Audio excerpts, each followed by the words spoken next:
war of full destruction continues against the Gaza Strip and its residents. This international resolution would be a rejection to aggression. It would insist on respecting international law, human rights, and the right of the Palestinian people to live in freedom and dignity. This is the perfect time, ladies and gentlemen, for the international community and your council to shoulder their political, legal, and moral responsibilities towards the just Palestinian cause and the right of the Palestinian people to freedom and independence, so that the principles of justice and peace can prevail. I trust that you will stand with the Palestinian justice. I thank you. I thank His Excellency, Mr. Abu Omar, for his statement, and I now give the floor to the representative of Israel. Thank you, Mr. President. Distinguished ministers, colleagues, Secretary General, how many times has this council met to discuss ways to advance the release of our hostages held in Gaza? How many times? Not even once. How many condemnations has this council issued against Hamas or for their heinous October 7th massacre? Zero. Zero. Yet rather than condemning Hamas's atrocities or taking action, real action, to bring our hostages home, this council will be voting upon a resolution to recommend granting the Palestinian Authority full membership status, a Palestinian state. How detached from reality can this council be to dedicate its time and resources to support a resolution so disconnected to the reality on the ground? To a resolution that will have zero positive impact for any party, that will cause only destruction for years to come and harm any chance for future dialogue. Colleagues, 6 months after October 7th, the most brutal massacre of Jews since the Holocaust, this council seeks to reward the supporters and perpetrators of these atrocities with statehood. The child-murdering Hamas rapists are watching this meeting and they are smiling. There is no bigger prize for terror than today's meeting. Let me remind everyone, the basic requirement for admission to the UN are A, permanent population, B, defined territory, C, government, and D, capacity to enter relations with other states. But above anything else, a very important principle stated in Article 4 of the UN Charter is, and I quote, membership in the United Nations is open to all peace-loving states. Peace-loving. What a joke. Does anyone doubt that the Palestinians fail to meet these criteria? Did anyone hear any Palestinian leader even condemn the massacre of our children? The Palestinian Authority has absolutely no control over Gaza. You all know it. Everyone knows it. But even in Judea and Samaria, entire neighborhoods and cities are ruled by other terrorist gangs, Lion Den, others. And the Palestinian Authority, ironically, has no authority. So who is the council voting to recognize today and give full membership status to? Hamas in Gaza, Palestinian Islamic Jihad in Nablus? Who's going to be in charge? While this in itself is grounds enough to reject this sick reward for Palestinian terror, the Palestinian Authority is the opposite of a peace-loving entity. The Palestinian Authority not only have not condemned the October 7th massacre, they are also paying monthly salaries to all the terrorists that took part in it, rewarding the rapists. This is a genocide-loving entity that doesn't deserve any status here. But sadly, to some of the members here, the Palestinians' inability to meet the criteria simply doesn't matter. It doesn't matter because to some of you, Palestinian statehood has nothing to do with the UN Charter or legal criteria. All it has to do with is politics and interests. The UN Charter is important to them only when it can be used against Israel. The report from the Council's Commission on the admission of new members even states it black on white. Let me quote from clause 3 of the report, your report. And I quote, several members expressed the view that the admission of the State of Palestine to membership in the United Nations was a political matter rather than a technical or legal requirement. In other words, UN Charter be damned, international law be damned. I reiterate, international law and the UN Charter are only important when they can be weaponized against Israel. But if breaking the law means advancing the unilateral establishment of a Palestinian terror state, a Palestine Nazi state, then by all means. They're just empty words on paper, right? What this council has decided to focus on at the expense of all other calamities around the globe is to grant a prize to terrorists. Granting the perpetrators and supporters of October 7th full membership status in the UN is the vilest reward for the vilest crimes. If this resolution passes, God forbid, this council should no longer be known as the Security Council, but as the Terror Council. The only thing that a forced unilateral recognition of a Palestinian state will do is to make any future negotiations almost impossible. As long as the Palestinians feel that they can exploit this politicized body to their benefit, why would they bother at the negotiating table or support any compromise? Do you honestly think that this resolution will make a solution more likely or change anything on the ground? The Palestinians have rejected every peace plan ever made, and they continue to support terror and boycott negotiations. And now they know that their rejectionism pays off. They can say no, no, no to any American president, but still get here what they demand, because the UN is guided by politics, not morality or truth. All this council is accomplishing through this destructive approach is making a solution unattainable. The UN is no longer about multilateralism, sadly. It is now committed to multi-terrorism. At the Security Council, terror pays off. It's shameful.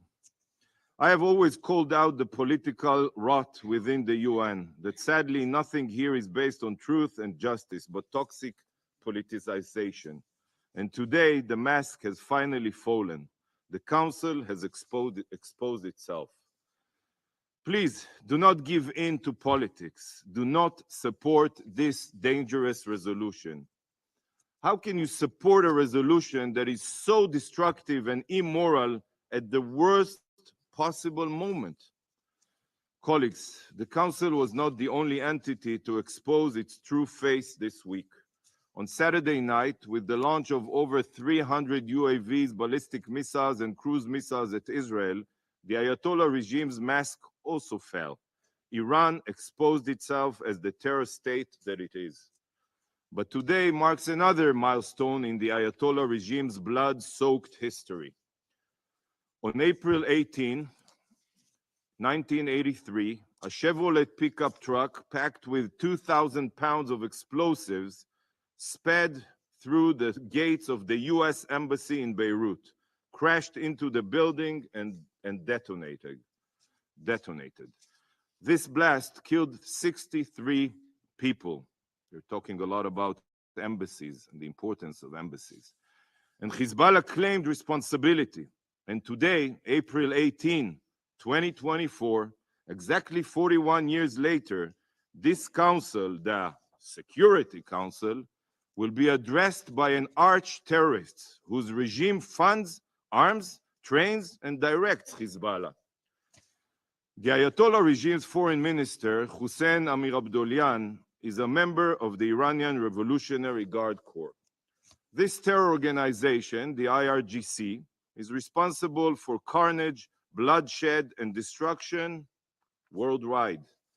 From terror attacks in South America and assassination plots on European and American soil to arms trafficking in Africa and terror sponsorship across the Middle East, the IRGC is in the business of murder. The IRGC is a designated terrorist organization, not only in Israel, not only in the United States, in Bahrain and Saudi Arabia. Both I and my Arab and American colleagues agree that the man who will address this council later today is a terrorist. And his presence here on today of all days is further proof of how the UN has become a haven for dictatorships and terror regimes to whitewash their crimes. Colleagues, it is Iran that ensured Hamas was able to orchestrate the October 7th massacre. It is the Ayatollah regime in Tehran that has provided weaponry to Hezbollah to rain down missiles on Israeli towns and cities. It is the Ayatollah regime in Tehran that has equipped the Houthis with cruise missiles to fire at merchant vessels.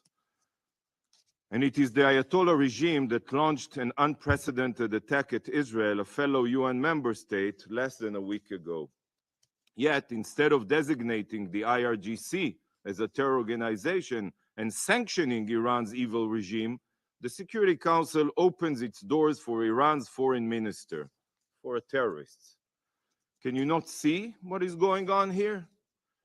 Terror Minister Abdollahian is not here to express sorrow for his regime's brazen attack and tell this council that the Islamic Republic has changed its ways.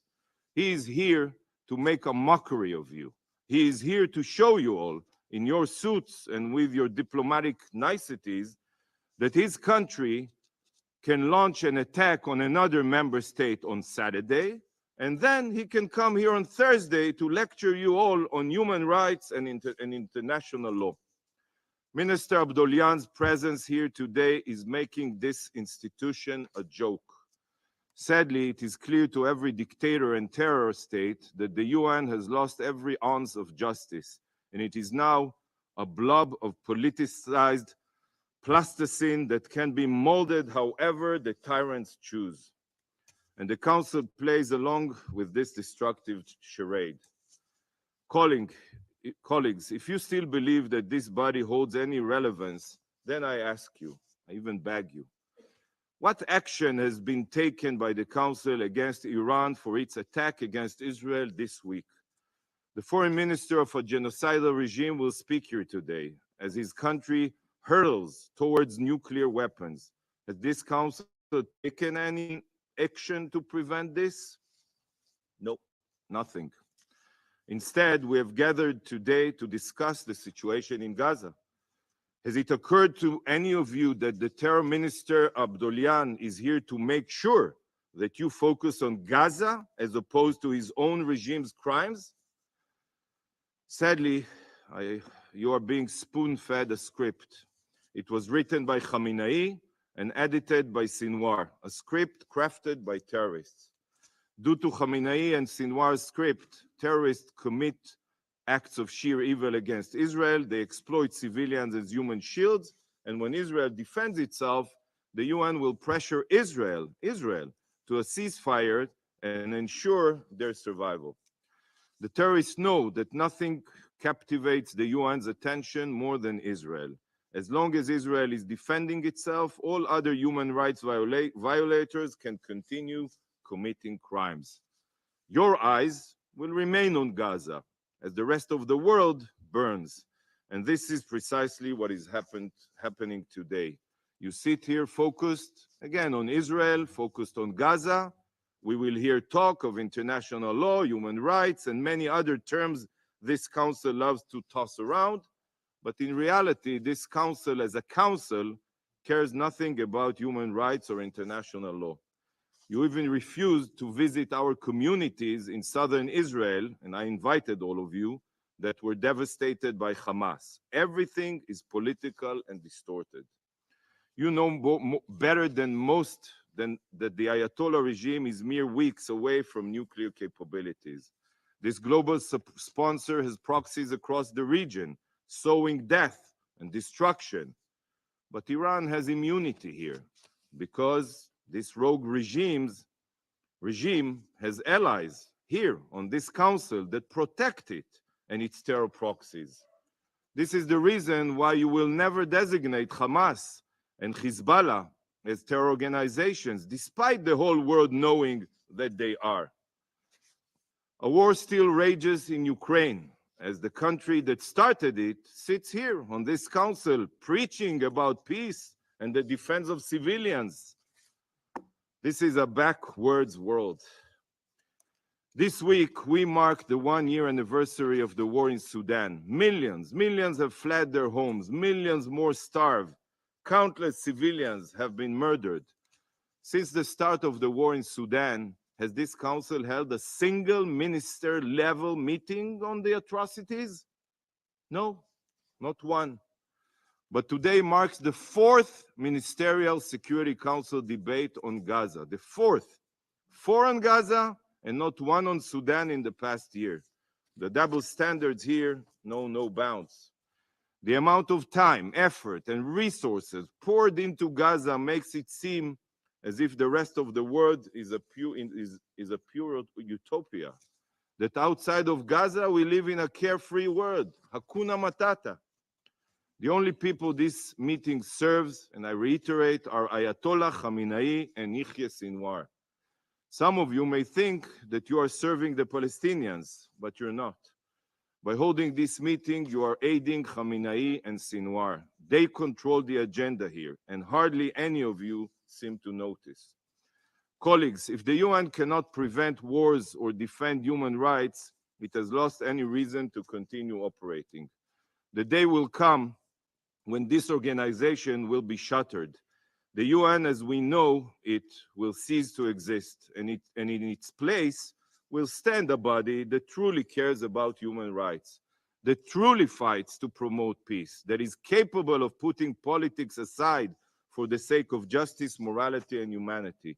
And when that day comes, and it will, this meeting and the vote to force the establishment of a Palestinian state will be remembered as catalyst of the UN's collapse.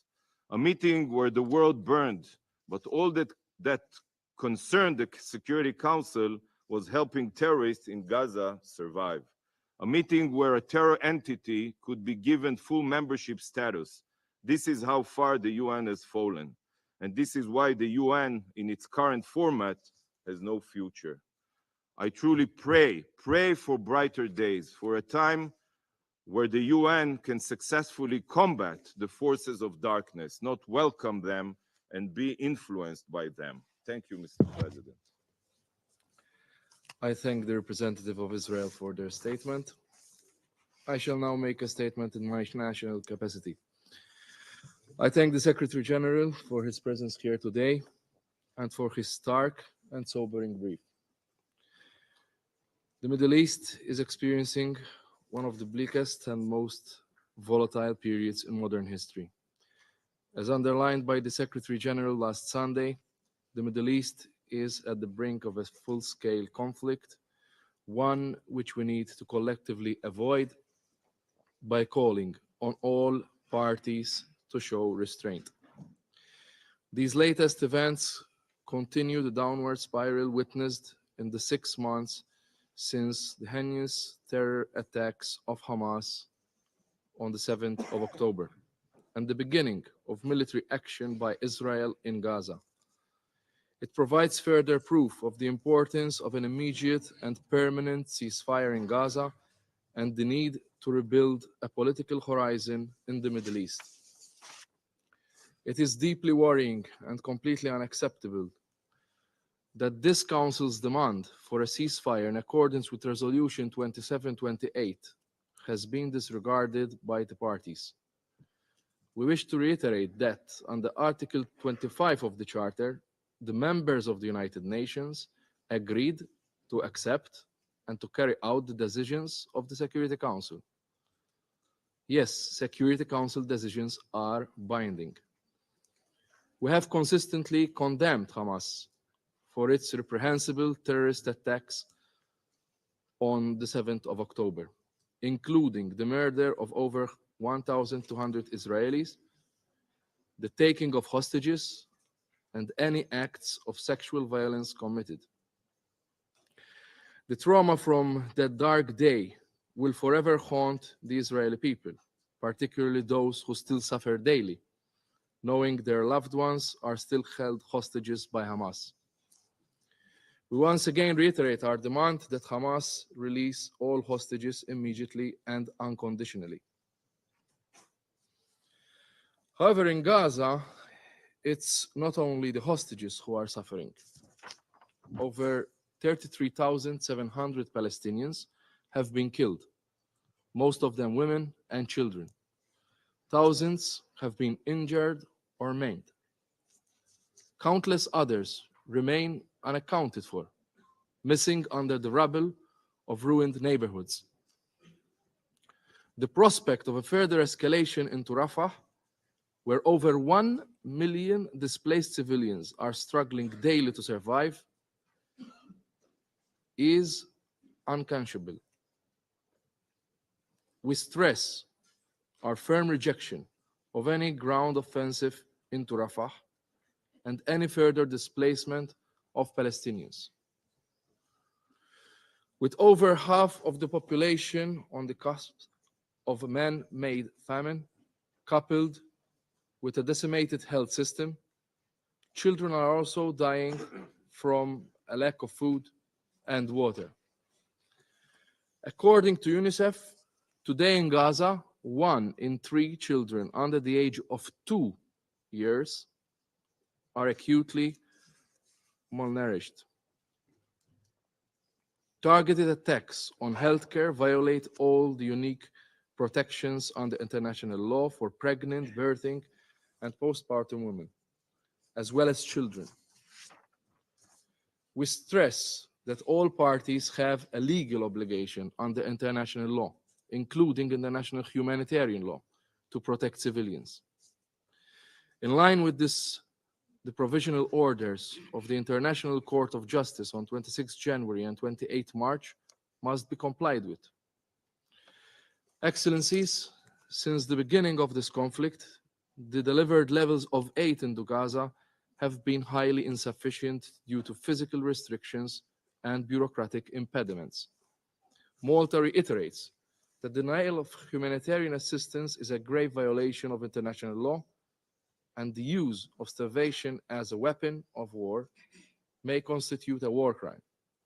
Furthermore, we strongly underline that the safety of UN personnel, humanitarians, and journalists must be guaranteed. We call for Israel to both fully respect and utilize the humanitarian notification system as intended, and conduct an independent investigation into all killings of UN and humanitarian staff. Commercial trade must also be allowed to resume, as the people of Gaza cannot remain dependent on aid alone. In the words of the Secretary General, a paradigm shift is required to adequately address the desperate conditions in Gaza. Just yesterday, this Council held a briefing on the indispensable nature of UNRWA and its life-saving services. We maintain that the agency is a stabilizing force in the region and demands our continued support and resources.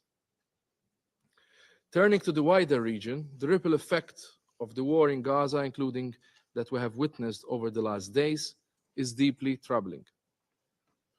The heightened tensions in the region and the increased escalations and skirmishes in the West Bank, Lebanon, Syria, Iraq, and Yemen push the region closer to an untenable conflagration.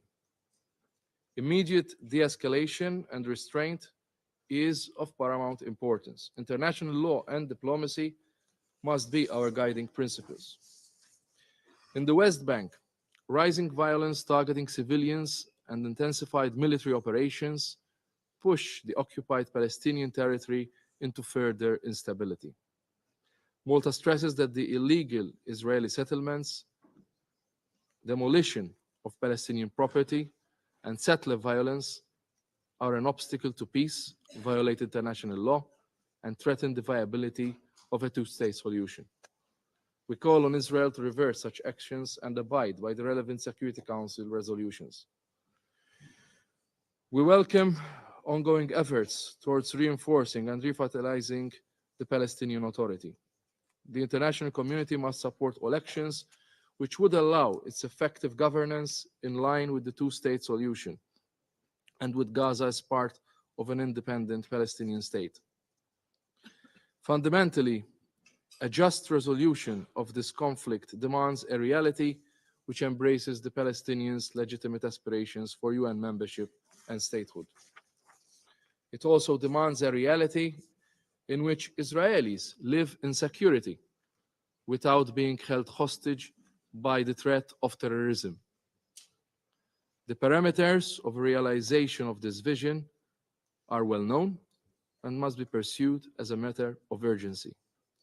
Malta reaffirms its unwavering commitment to a comprehensive political solution based on the two-state solution along the pre-1967 borders, addressing the legitimate aspirations of both sides, with Jerusalem as the future capital of two states living side by side in peace and security, and this in line with the relevant Security Council resolutions and internationally agreed parameters.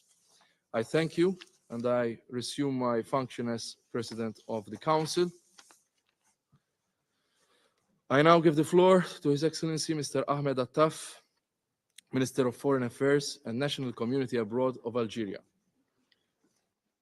أشكركم سيد الرئيس وأرجو أن تتقبلوا من هذا I thank you. Please accept our deepest gratitude for the holding of this meeting today. This is a session which we believe will be a good step in the right direction. We are talking today about granting the status of full membership to the State of Palestine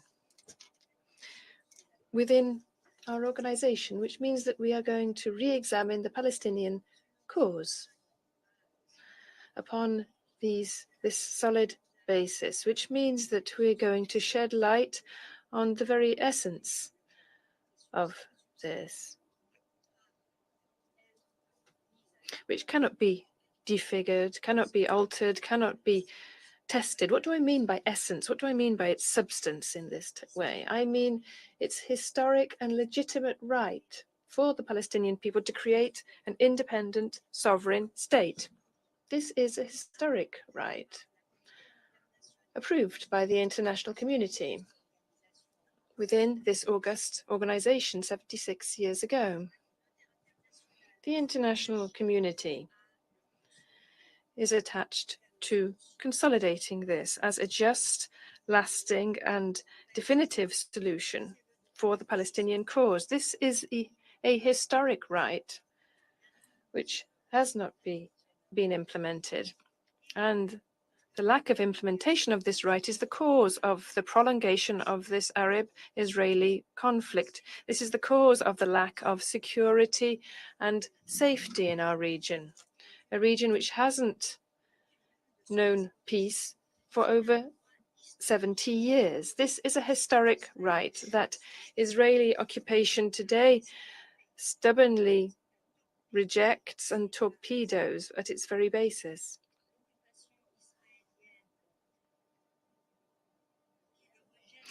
Israeli occupation clearly and unequivocally rejects this and does everything it can to eradicate it. And it does this unscrupulously, with no qualms.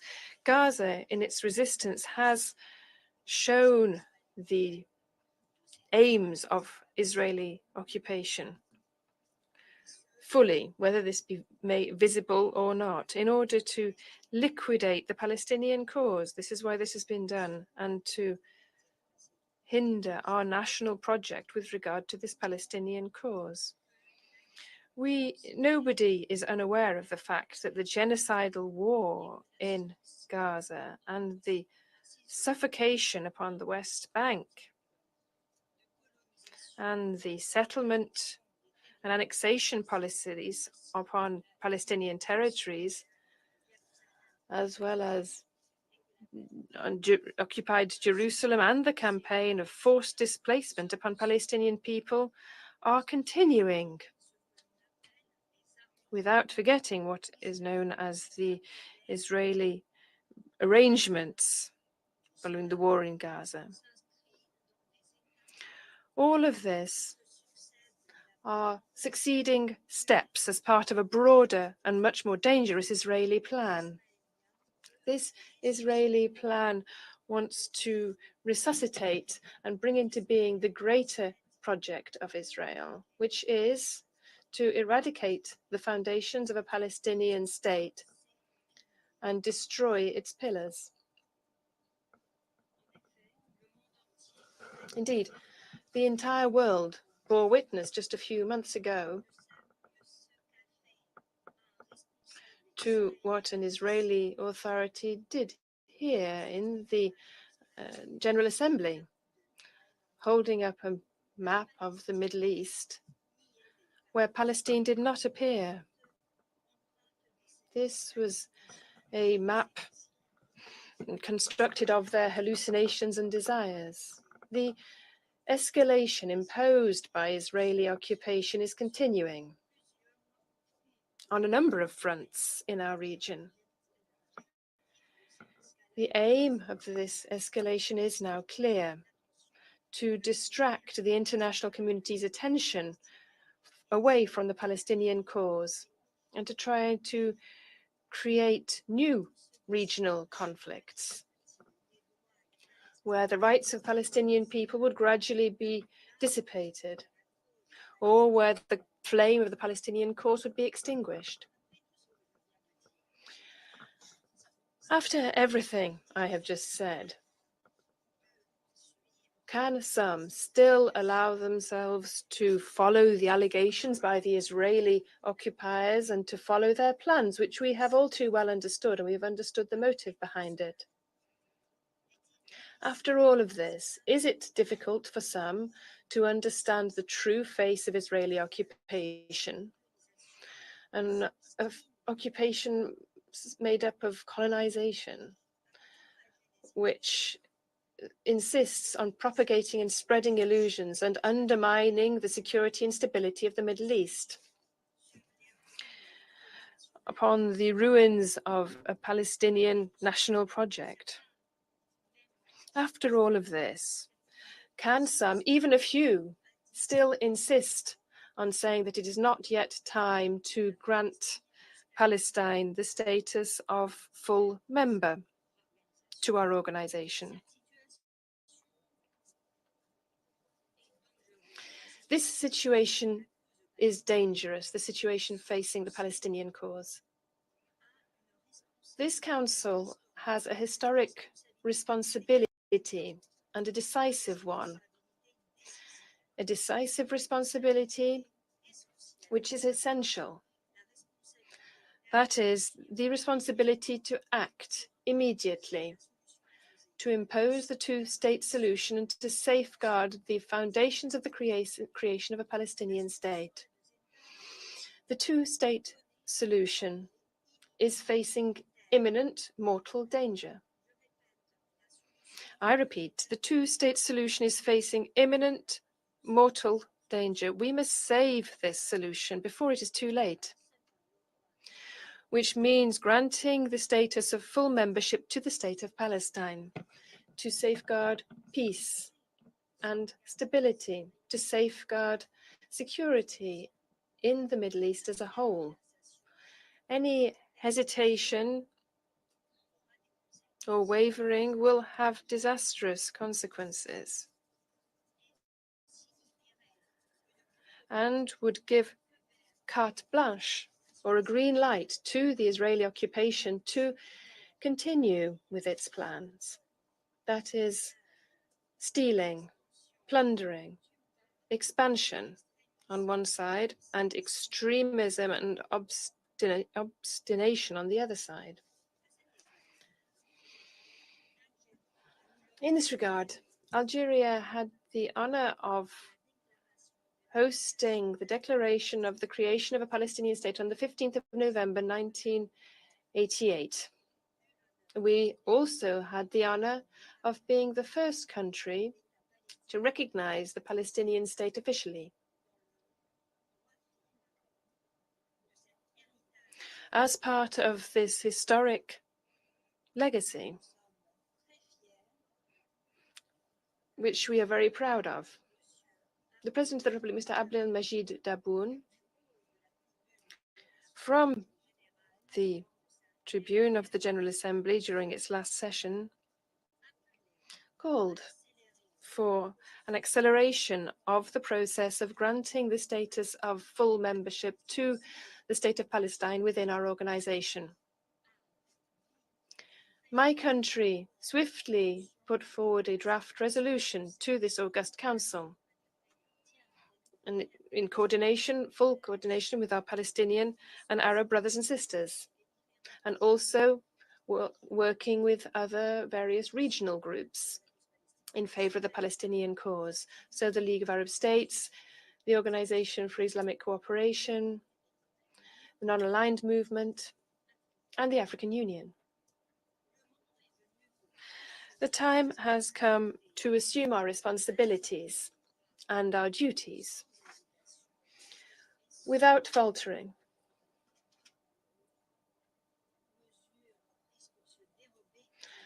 And without avoiding or eluding such responsibilities, we must keep our promises, which is why we urge all members of this August Council to support our efforts, thanks to their precious voices in favor of granting the status of full membership to the Palestinian state. This will achieve the following three things. First of all, it will consolidate the two-state solution and protect it from threats which seek to undermine it, destroy it, or even bury it altogether. Secondly, it will safeguard the foundations of the Palestinian state in the future. An independent sovereign state within the 1967 borders with Jerusalem Quds Sharif as a capital. Thirdly and finally, this will build the peace process upon solid foundations, which will allow for a mobilization of efforts and to respond to the needs of the Palestinian cause in order to restore peace, stability, and security throughout the Middle East. Nobody is unaware that such a step is a very simple one. This is what we must do, we as humanity, meeting here within this august body. It is our duty to thousands and thousands of Palestinian people who are being martyred every day, every hour, every minute, every second indeed, in order to ensure that their cause lives on, our cause, the cause of humanity as a whole. Justice must be served to the Palestinian people. This is a duty. This is a legal duty, a political duty, and a security duty. It is a duty at the scale of humanity and civilization as a whole. I thank you. I thank His Excellency Mr. Attaf for his statement, and I now give the floor to Her Excellency Mr. Renata Spelbar-Ček, Secretary General of the Ministry of Foreign and European Affairs of Slovenia. Thank you, Mr. President, and I thank the Secretary General for his briefing. We find ourselves at a defining moment for the crisis in the Middle East and for this Council's role in addressing it. As we are facing growing danger of a full-scale regional escalation, We cannot lose sight of the situation in Gaza and the West Bank. I would like to reiterate our firm view that this is where the master key to easing tensions in the region is. I would like to offer 3 steps that can help us move away from the edge. Firstly, there must be immediate and full compliance with the Security Council resolutions and ICJ orders related to the conflict in Gaza. This should not be an ambiguous call, but a clear demand. All member states have the obligation to uphold the UN Charter, including through implementing Security Council resolutions. We condemn the attack of Hamas of 7 October and strongly deplore that the hostages are still being held in Gaza while their families continue to suffer in anguish for their safety and well-being. Families, homes, schools, hospitals, roads, and infrastructure in Gaza are being destroyed. People are helpless while their lives are collapsing, while famine and disease are looming. Women and children bear the brunt of this conflict. We all hear their desperate calls for help.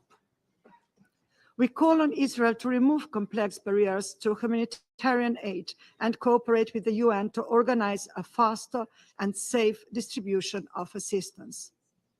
We condemn all violation of international law, including international humanitarian law and human rights law, and we call for accountability, including for sexual violence. The threat of the military offensive in Rafah, which we strongly oppose, is still here. In recent days, the situation in the West Bank is escalating. These are the fires that we have to extinguish before they engulf the whole region. We need urgent implementation of Resolution 2728, followed by a comprehensive political solution to the crisis. We believe that a ceasefire in Gaza would be a key element for reducing the boiling tensions in the region, including along the Blue Line and the Red Sea and elsewhere. Secondly, all actors and their partners in the region must exercise maximum restraint. We must diffuse and de-escalate the situation. Missiles and drones will not address the root causes of the crisis. They are not solutions, just the retaliations are not dialogue. Diplomacy is the only way forward. Thirdly, we must start and support the political process leading to a 2-state solution. We are of the view that the Council must do its part in the political process and in its regard. We welcome the draft resolution proposed by France. We believe the 2-state solution must be based on sovereign equality of the states, and we therefore support the equal status in the UN. It would strengthen the role of the Palestinian Authority and would contribute to the security of Israel as well. Mr. President, all of us seated around this table, permanently or not, have a primary responsibility for the maintenance of international peace and security.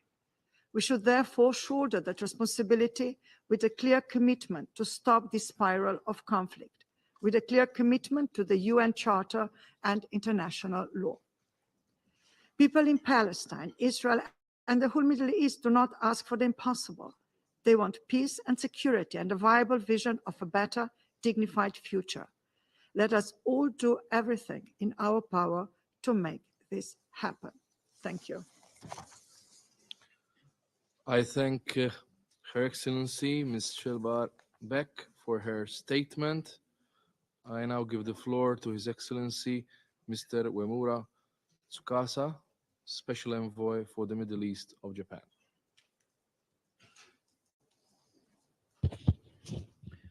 Thank you. I thank His Excellency Mr. Walsh, Minister for Foreign and European Affairs and Trade of the Republic of Malta, for his initiative. My appreciation also goes to the Secretary General for his briefing. Mr. President, the conflict which started with the attack by Hamas and others last October has continued for more than 6 months. First, let me express my heartfelt condolences to all the victims, including women, children, and humanitarian aid workers and their families. The world does not want to see the loss of lives and the cycle of violence anymore. Yet, the conflict endures. I sincerely hope continued discussions and the show of will in the Security Council will lead to a change in behavior by the parties concerned and an improvement of the situation. Last month, this Council adopted Resolution 2728, which demanded an immediate ceasefire for the month of Ramadan and the immediate and unconditional release of all hostages.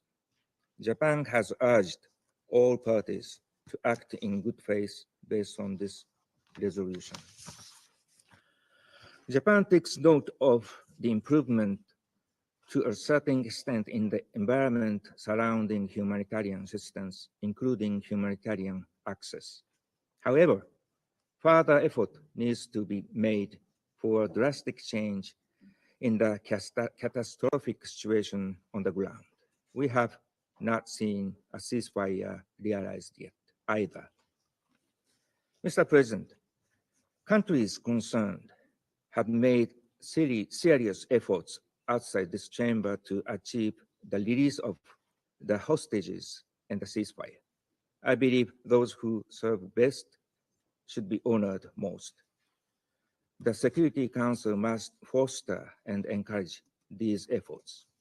A full-scale military operation in the densely populated area of Rafah would be a disaster that would result in many more casualties. Such an outcome is unacceptable. Mr. President, we are now witnessing an extremely dangerous situation that could have devastating consequences for the entire region and the world. Japan is deeply concerned about Iran's attack against Israel, which increases insecurity in the Middle East. We strongly condemn such an escalation.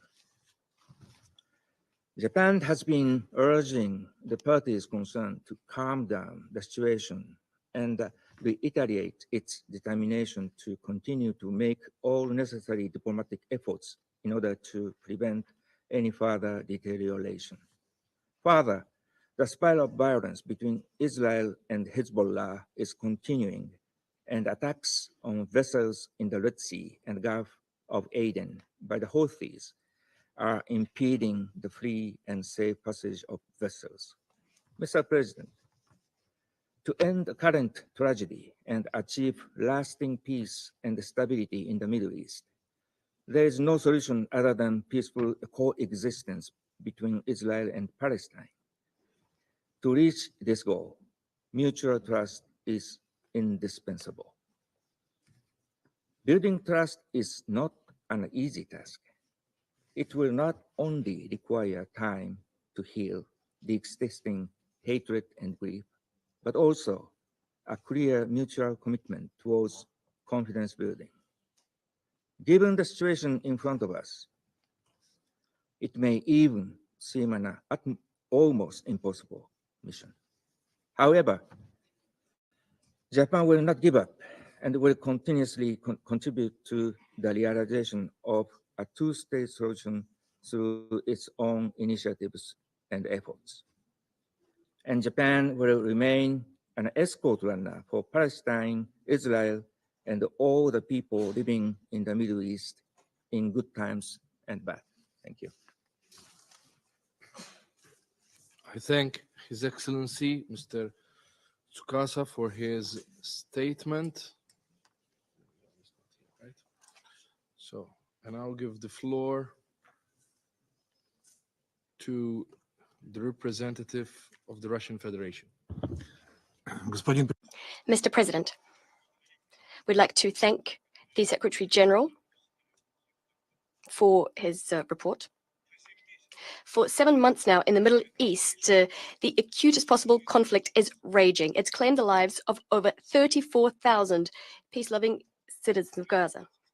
The spiral of escalation with each passing day is being wound tighter and tighter, involving more and more countries in the region. For the very first time in decades, the threat of a large-scale armed conflict looms large. Today's meeting is an excellent opportunity for us to assess what the international community has managed to do in order to resolve this crisis and what it hasn't managed to do either. The first and most important thing is whether the Security Council demanded, as per its mandate, for the parties to immediately engage in a ceasefire.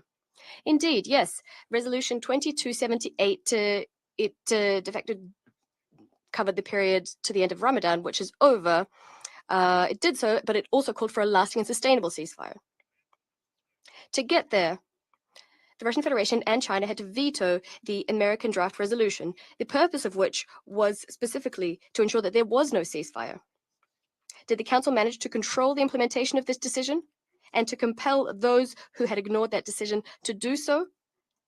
Alas, no. This happened, well, did it happen because we didn't do enough? Such an assertion would be blatantly false. Starting on the 7th of October 2023, the Council worked day in, day out, discussing possible products geared towards ending the violence in Gaza.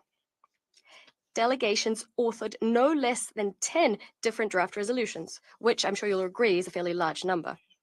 As early as the 16th of October, the Russian Federation authored the first draft on the ceasefire in the Strip.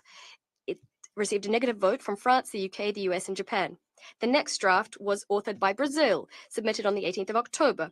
The US was the only delegation to veto it, although it did contain, this is highly important as our US colleagues are now telling us, highly important wording condemning Hamas. Just imagine how many lives we could have saved if these proposals received support at the time. This includes the lives of hostages, the release of which we also demanded. Since then, Washington has cast 3 more vetoes, preventing the Council from taking a decision which would have stopped Israel's military operation in Gaza.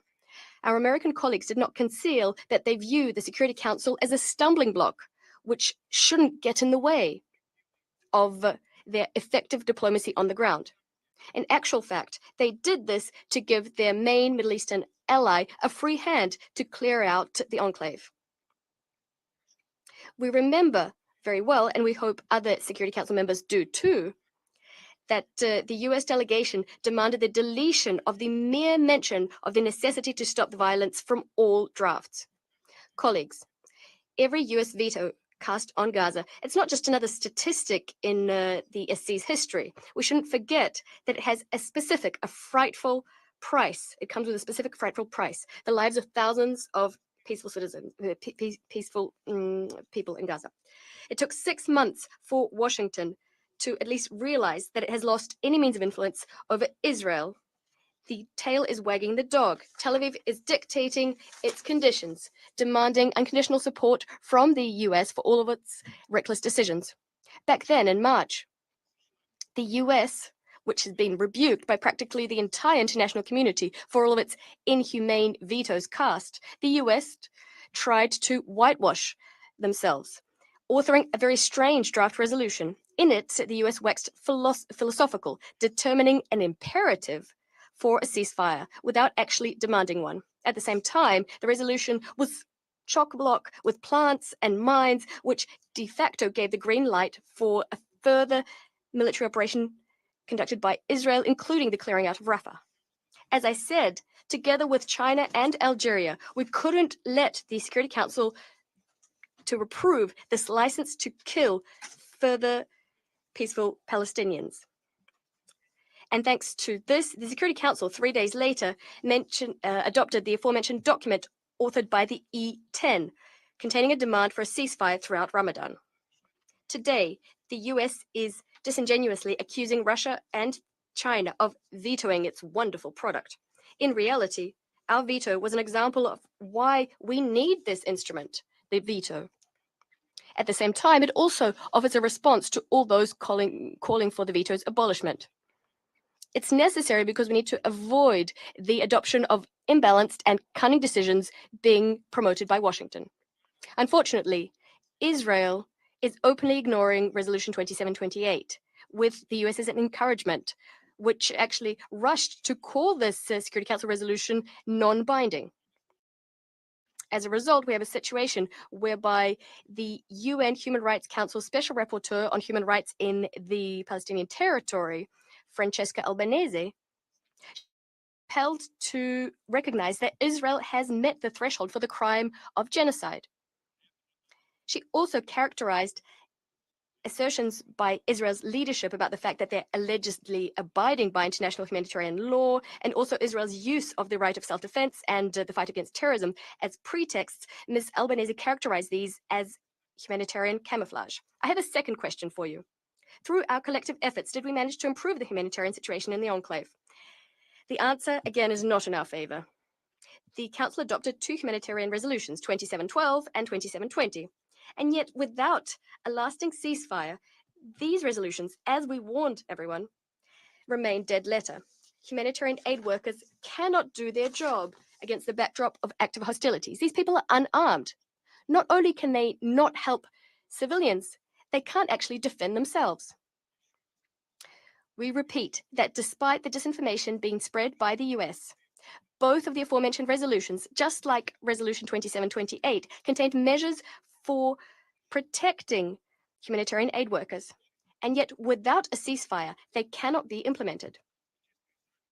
Israel's clear out of Gaza has already earned the dubious distinction of claiming the highest number of lives of humanitarian workers. Over 240 people have died, including 178 UNRWA staff. And this clear out is not yet over. The Israeli military is hitting humanitarian convoys, blocking access, slowing the passage of supplies. And yet, Western states are only castigating Israel for these actions if Western citizens die as a result. All calls for deconfliction, which are based on the goodwill of field commanders, are empty. They won't actually do anything to change the dire situation of humanitarian aid workers on the ground unless we have a fully fledged ceasefire. The last question I'd like to put to you is this. Did the international community manage to prevent a spillover of the conflict throughout the region? The answer is, once again, no. The situation on the Lebanese-Israeli border is highly unstable. Lebanon and Syria are being subjected to Israeli bombing constantly. Our Western colleagues, specifically the US, the UK, and France, are to blame for the fact that the Security Council did not condemn Israel's strike on the Iranian consulate in Damascus on the 1st of April, which would have reaffirmed this sacred basis of a sacred principle of international relations, the inviolability of diplomatic and consular premises and staff. This resulted in a new, highly dangerous uptick in regional escalation. The consequences are wholly unpredictable.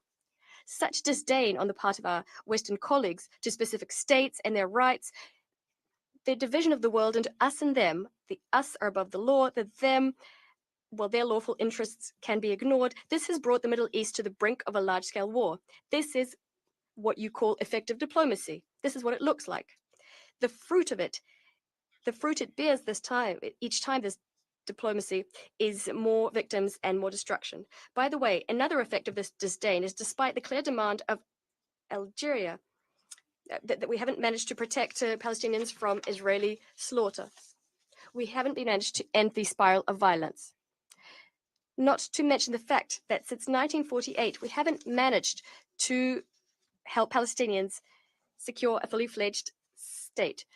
The ambassador of Israel, in his statement, and in fact we knew what he was going to say before he said it,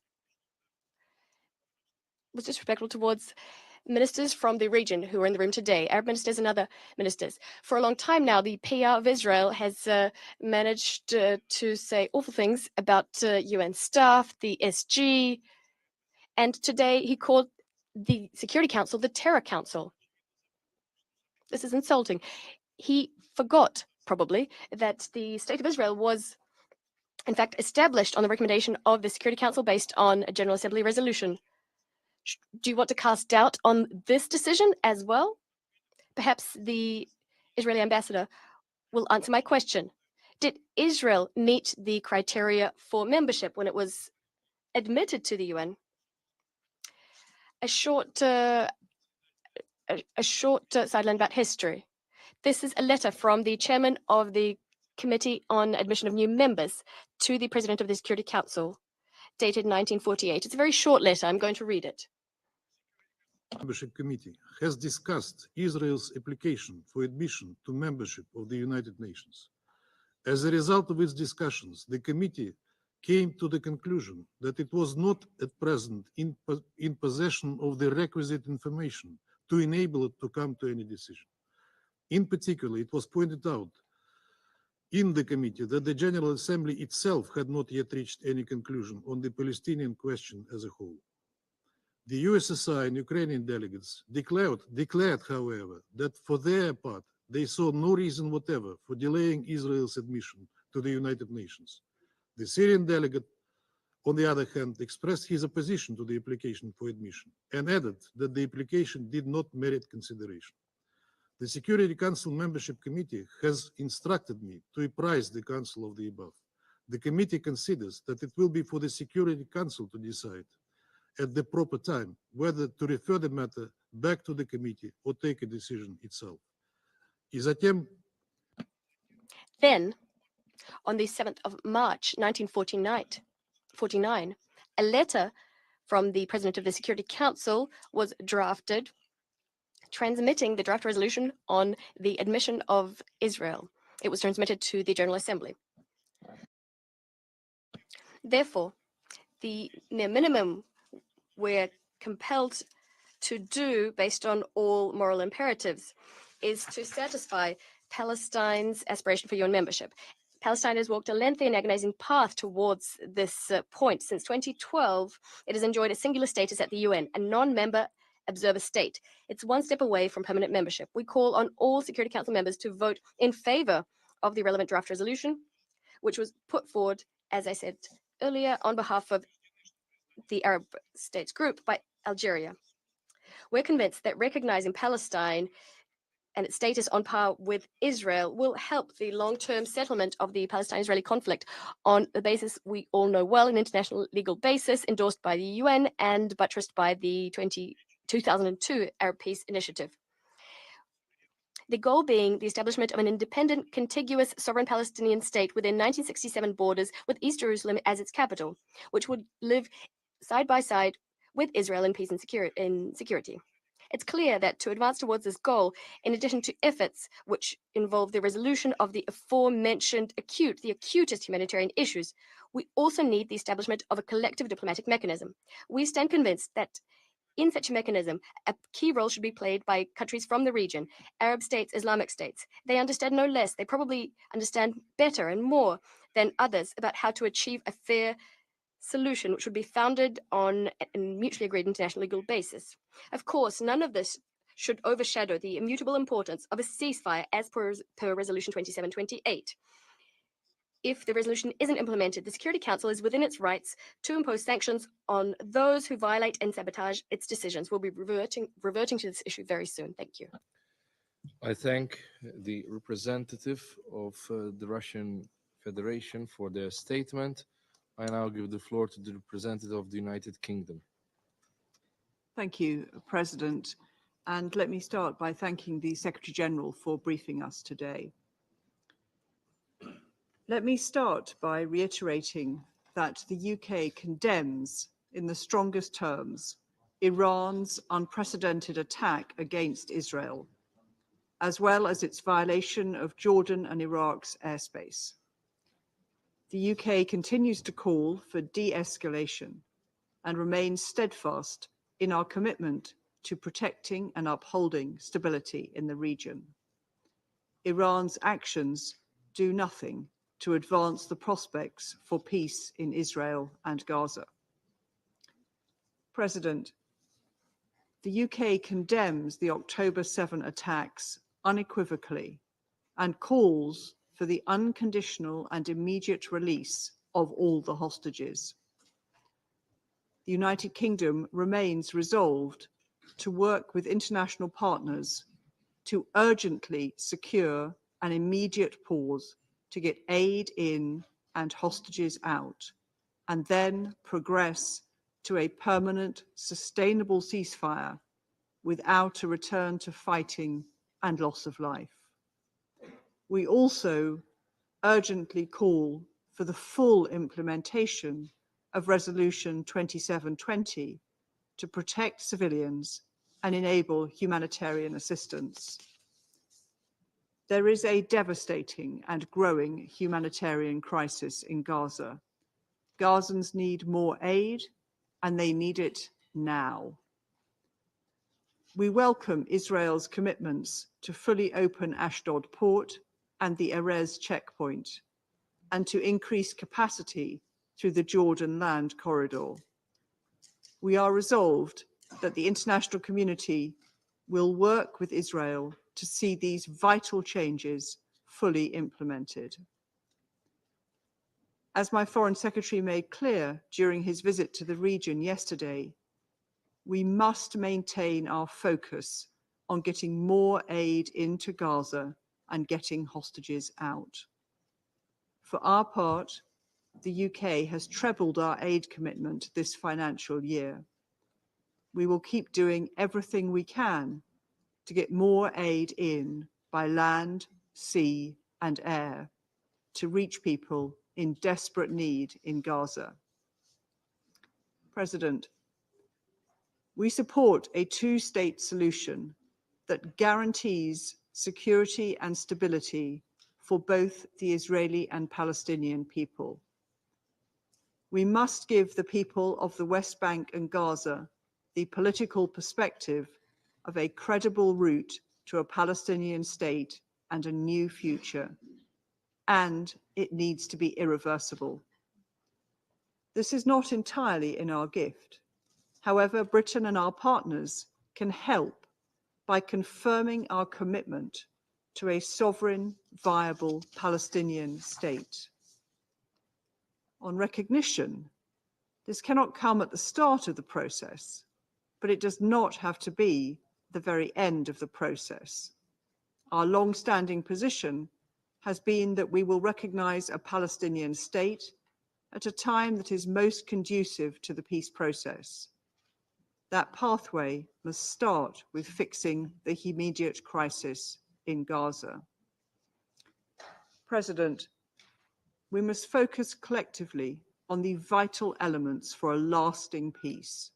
These include the release of all hostages, the formation of a new Palestinian government for the West Bank and Gaza, accompanied by an international support package, removing Hamas capacity to launch attacks against Israel, Hamas no longer being in charge of Gaza, and, as I have mentioned, a political horizon which provides a credible and irreversible pathway towards a two-state solution.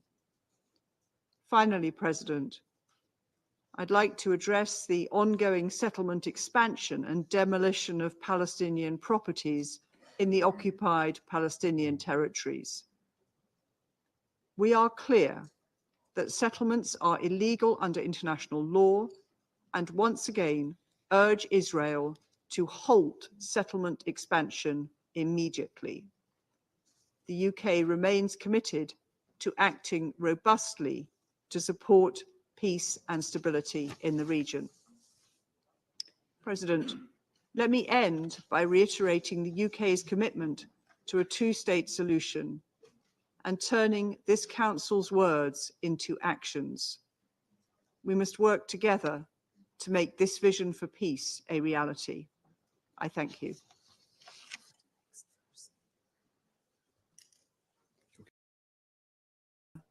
To make this vision for peace a reality. I thank you. Okay. I thank the representative of the United Kingdom for their statement, and I now give the floor to His Excellency, Mr. Timothy Musa Kabba, Minister of Foreign Affairs and International Cooperation of Sierra Leone. Thank you, Mr. President, the Honorable Dr. Ehrenborg, Minister for Foreign Affairs and European Affairs and Trade of Malta. I thank the Presidency of Malta for convening this meeting in the format of a high-level open debate. I also thank the United Nations Secretary General, His Excellency Antonio Guterres, for his comprehensive and sobering briefing.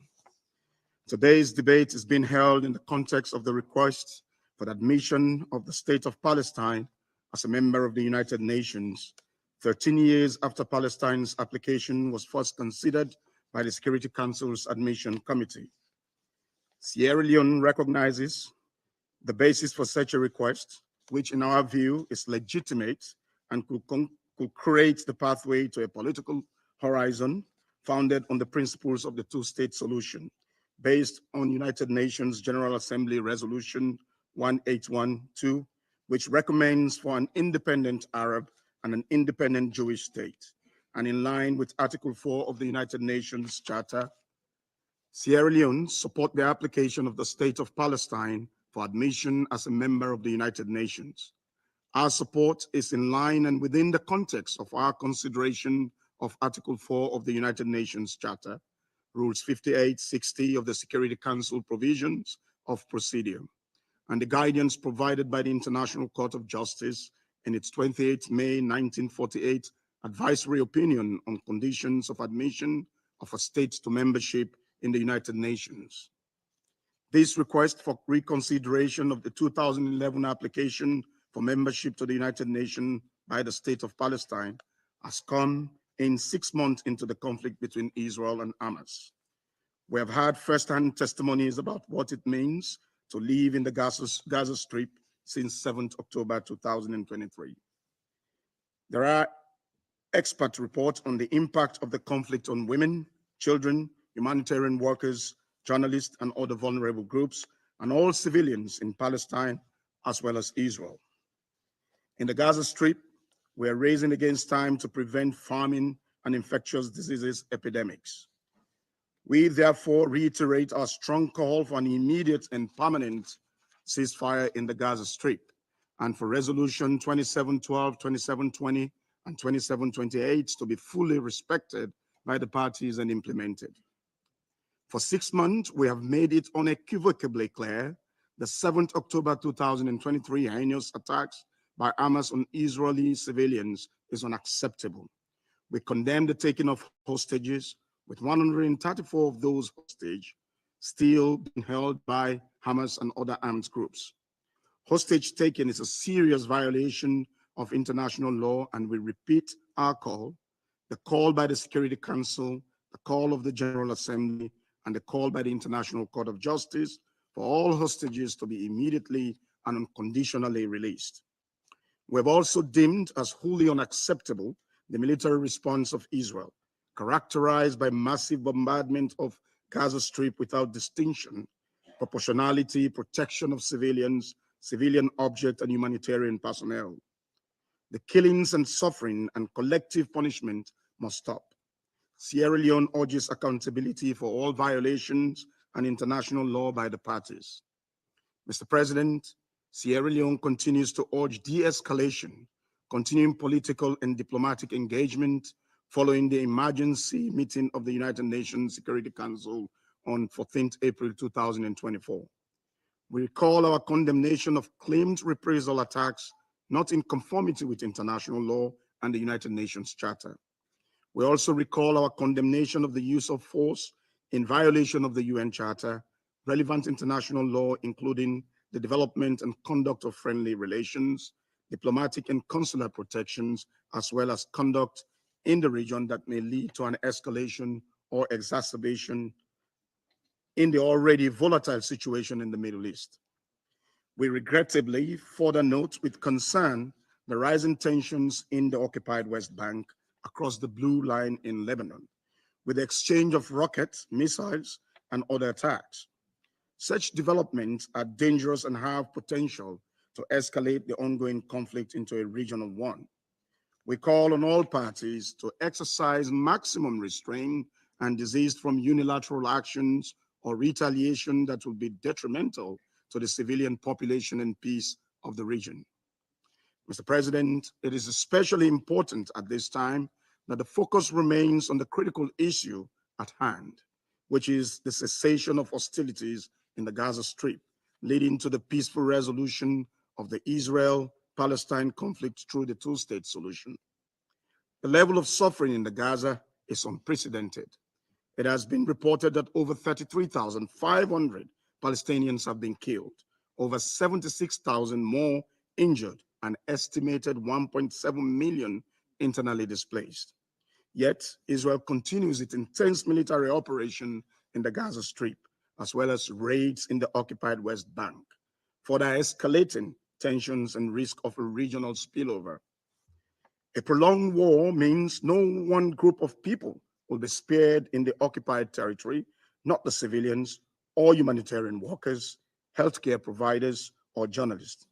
Quite recently, following the report of the killing of 7 World Central Kitchen humanitarian workers, it has been reported that a UNICEF convoy was attacked en route to northern Gaza to deliver life-saving aid, including therapeutic food for children at risk of malnutrition and preventable mortality. We are deeply concerned about the findings of the United Nations Interagency Assessment Mission in Khan Yunis, which indicates that the town has been marred by the profound destruction of homes, schools, hospitals, roads, and other infrastructures. In the face of this critical challenging situation, we must not renege as a council with regards to the Charter responsibility to maintain international peace and security. The council must build on its important interventions through the adoption of Resolution 2712, 2720, and 2728, and consider the important issue of implementation of its resolutions. In recounting the effort made by the international community to address the plight of the civilians in Gaza and in Israel, Sierra Leone expresses support to the United Nations Secretary General and its representatives and commend their work in difficult circumstances. We commend the humanitarian aid workers, including the UNRWA staff, who have demonstrated exceptional professionalism and empathy in their work, with some paying the ultimate price. Sierra Leone expresses its deepest condolences to their loved ones and families. Mr. President, at this stage of our engagement, and as we collectively work towards having a lasting solution to this long-standing conflict, Sierra Leone would like to reiterate the following point. Firstly, we emphasize the need for parties to the conflict to adhere to the numerous calls for an immediate permanent ceasefire and allow for expanded flow of humanitarian assistance through all modalities, and to implement in full Resolution 2728 and the previous resolutions of the UN Security Council 2712 and 2720, which are not only still valid, but are all binding. In this regard, we call on all concerned to strengthen the effort of the UNRWA. UNRWA cannot be replaced by any other agency or entity, as the work they do for Palestinians, not only in Gaza, but the wider region, is immeasurable and life-saving. Secondly, the need for parties to the conflict to comply with their obligations under international law, including international humanitarian law, to protect civilians and civilian objects. Thirdly, in acknowledging the complementary significance, Sierra Leone calls for the speedy conclusion of the negotiations between Israel and Hamas, involving Egypt, Qatar, and the United States, and invites the parties to engage in good faith. Let me close, Mr. President, by echoing the need to intensify political engagement, to persistently pursue peace between Israel and Palestine, premised on the two-state solution. I thank you. I thank His Excellency, Mr. Musa Kabba, for his statement. And I now give the floor to the representative of China. President,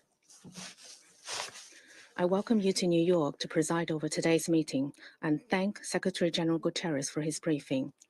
China welcomes the Special Representative of the President of Palestine and the Foreign Minister of other Arabic states at today's meeting. Over the past 6 months since the outbreak of the current round of Palestinian and Israeli conflict, China has stepped up to shoulder its responsibility and worked with the international community to do its utmost to save lives and realize peace. Chinese President Xi Jinping has repeatedly elaborated China's position on the current situation in Palestine and Israel, calling for an immediate ceasefire to end the fighting in order to prevent the conflict from expanding and ensure safe and smooth flow of humanitarian relief. He has also emphasized that the fundamental way out is to implement the two-state solution so as to promote a comprehensive, just, and long-lasting solution to the question of Palestine at an early date. As the conflict still goes on, the situation on the ground is precarious. War is a test of conscience and justice, while peace calls for rationality and responsibility. The international community, especially the United Nations Security Council, must demonstrate firm determination and make the right choice by taking vigorous action. An immediate ceasefire must be promoted with the utmost urgency. Until the end of the Ramadan, the people of Gaza still did not see the long-awaited ceasefire. Moreover, the negative effect of the conflict continued to spill over. The cruel reality of more than 6 months has made it abundantly clear that continuation of fighting will not make either side safer. Rather, it will only result in more innocent civilian casualties and drag the entire region into an even greater Holocaust. We urge Israel to effectively implement Security Council Resolution 2728, immediately reverse its course and cease its military operations against Gaza, and abandon any plans to attack Rafah.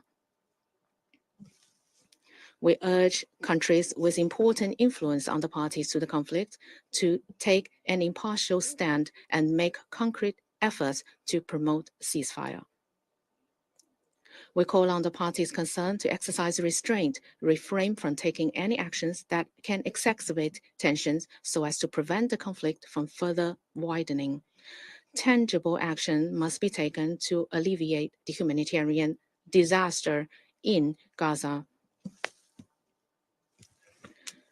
Even if the people of Gaza are lucky enough to escape shelling and airstrikes, they still have to face man-made famine. Such a catastrophe in the 21st century breached the bottom line of moral conscience.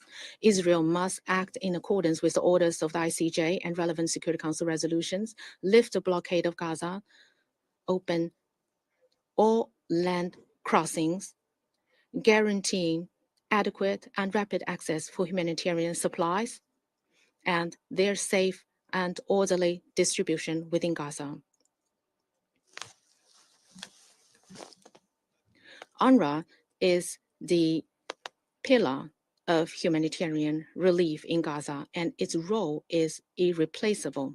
We oppose any malicious attacks and suppression against UNRWA and call on countries concerned to resume funding to the agency as soon as possible.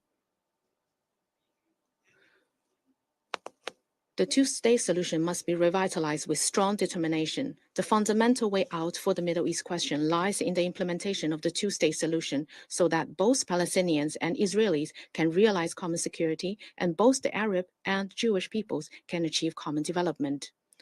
The current round of conflict is an extremely tragic warning to the international community that it can no longer evade the aspiration of the Palestinian people for independence and statehood or perpetuate the historical injustice inflicted upon the Palestinian people. China calls for intensified international diplomatic efforts to revitalize the political horizon of the two-state solution. In this connection, we advocate the convening of an international peace conference that is larger, more comprehensive, and more effective to develop a timeline and roadmap for the realization of the two-state solution. The Palestinian-Israeli conflict has dragged on for more than 70 years. Israel has long realized its independence and statehood, but the right of the Palestinian people to self-determination and statehood has long been disregarded. Full membership in the UN is an important step for Palestine to establish an independent state. Palestine has requested renewed consideration of its application for full membership in the UN. China calls on all members of the Council to take a responsible attitude in light of history and cast a favorable vote this afternoon to support Palestine join the UN family as a full member. Thank you, President. I thank the representative of China for the statement, and I now give the floor to the representative of Ecuador. Gracias. Thank you, President. I thank the Secretary General for his briefing this morning. And I also recognize the presence of the Ministers of State here with us in this chamber. For several years, this Council has been holding quarterly open debates on the situation in the Middle East, including the question of Palestine, which allow all members of the United Nations to express their views on this important topic. This debate in particular is happening after 6 months of an unprecedented explosion of violence, which has caused death and pain to the peoples of both Israel and Palestine. Over 6 months have gone by since the terrorist attacks perpetrated by Hamas on the 7th of October 2023, which Ecuador once again condemns unequivocally. The horrors of that day have not been forgotten. The massacre of innocent civilians, the indiscriminate launch of rockets, and sexual violence. We have also not forgotten the hostages, who have still not yet recovered their freedom. My country reiterates our call for the immediate and unconditional release of all these hostages. Moreover, for over 6 months, there has been a constantly deteriorating humanitarian situation which seriously affects the civilian population in Gaza. A few moments ago, we heard once again a report on this bleak reality. The numbers of dead and injured are continuing to grow, and we cannot forget that every one of these numbers represents a human being, just as worthy as those of us here in this chamber today. Hunger, overcrowding, and disease have gained ground. Humanity has lost ground. The full implementation of all the resolutions of this Council is necessary to relieve the penuries facing the civilian population in Gaza. It is indispensable to facilitate the safe delivery of sufficient, timely humanitarian aid to all of those in need. For this to happen, a humanitarian ceasefire is essential, as this Council demanded in Resolution 2728. In the meantime, there is still violence continuing in the West Bank. The events of recent days are worrisome and remind us that the full implementation of Resolution 2334 is also necessary. President, violence will not achieve the solution to the question of Palestine. The almost 8 decades of conflict, the thousands and thousands of dead, and the suffering of whole generations attest to this.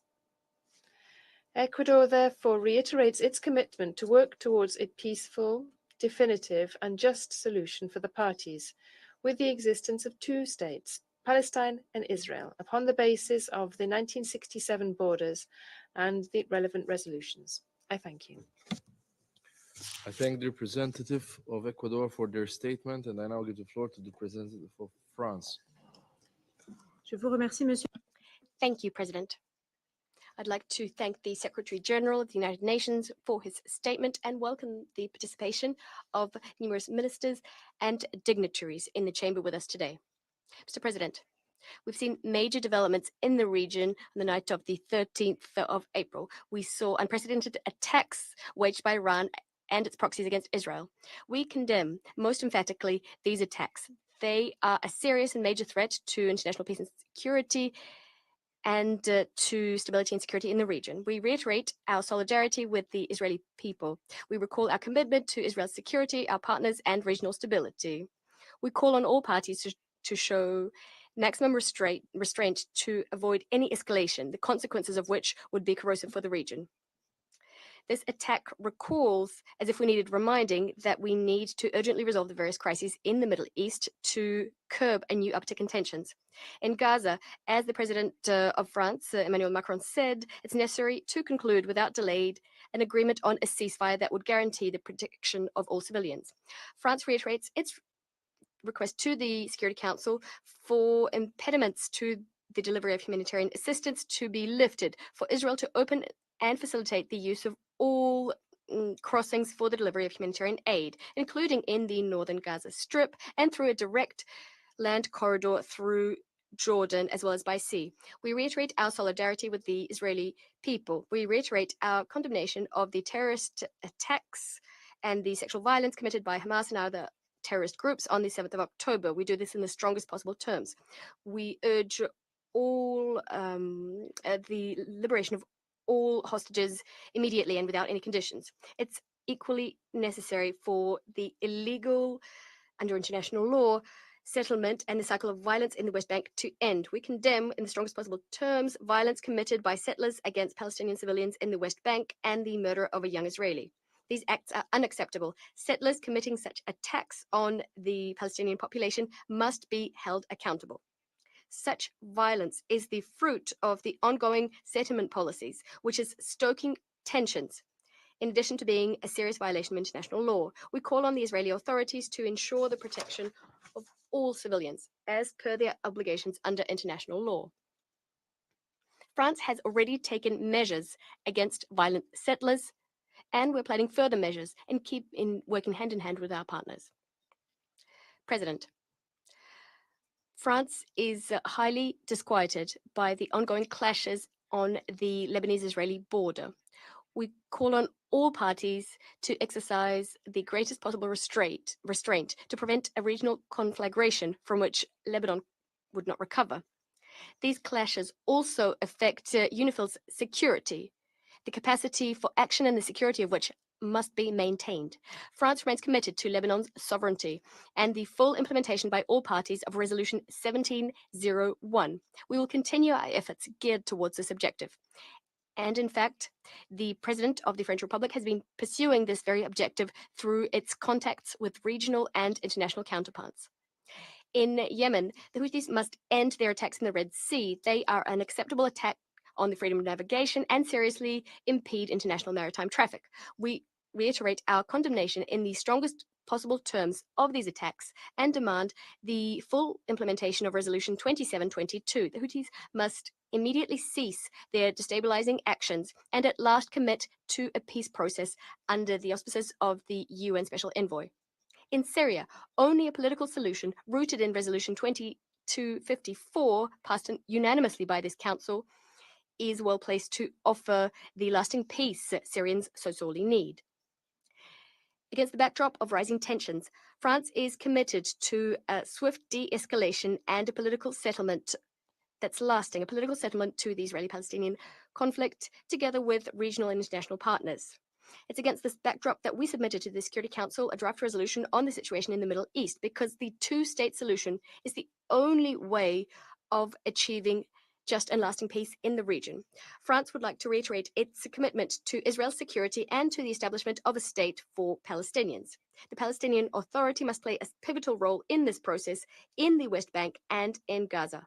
Thank you. I thank the representative of France, and I now give the floor to the representative of the United States. Thank you, Mr. President. And I want to thank the Secretary General for his appearance here and his briefing. Colleagues, we meet at a moment of great peril in the region.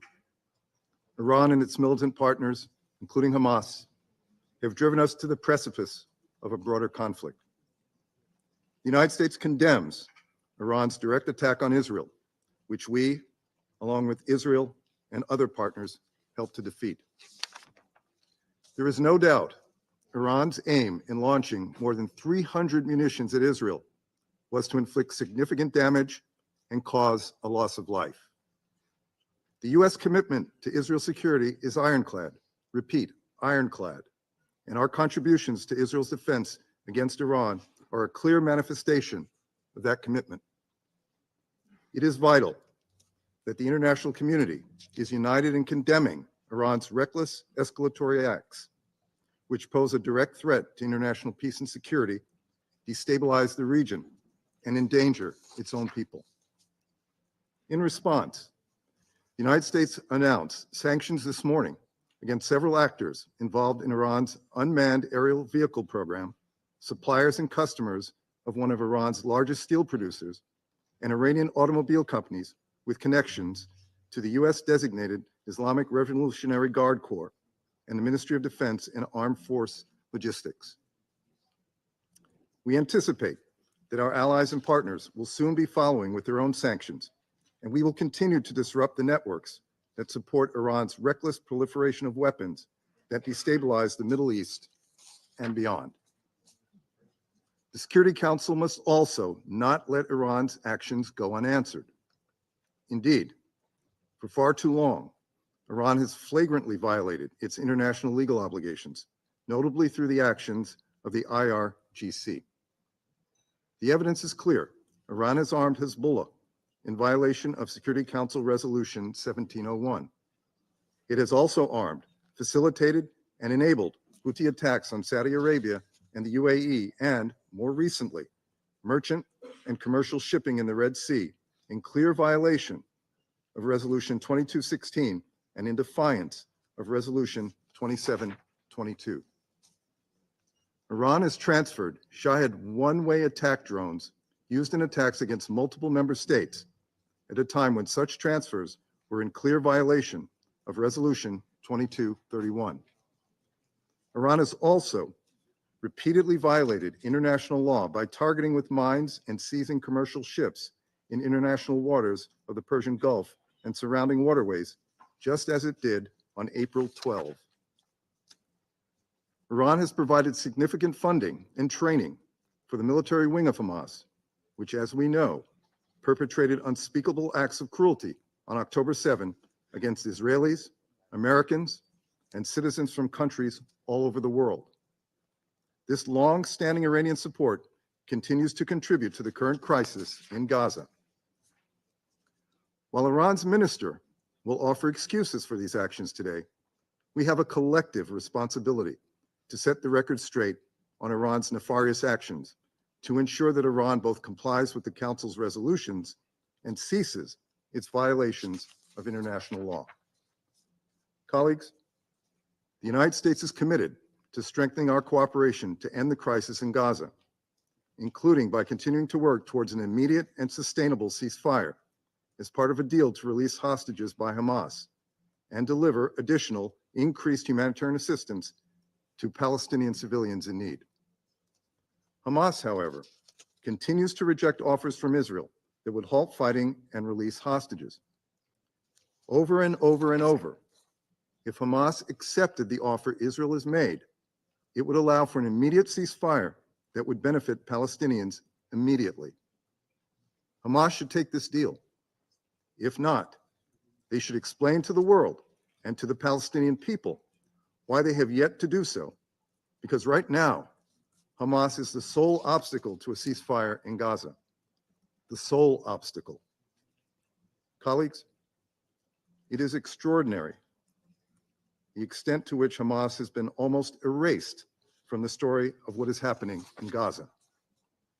None of what we have seen in Gaza would have happened had Hamas released the hostages, put down its weapons, stopped hiding behind civilians and in tunnels, and surrendered. Hamas has an opportunity now to agree to the proposal on a ceasefire and on hostages. The ball is in Hamas's court, and the world is watching to see what it does. President Biden has called on Israel to announce and implement a series of specific, concrete, and measurable steps to protect civilians from harm, address humanitarian suffering, and ensure the safety of aid workers. Israel must do more to prevent civilian casualties. Far too many lives have been lost. And the President has made clear that U.S. policy with respect to Gaza will be determined by our assessment of Israel's immediate and sustained action on these steps. We welcome Israel's decision to open more land crossings. We need immediate implementation of these commitments. We need immediate results.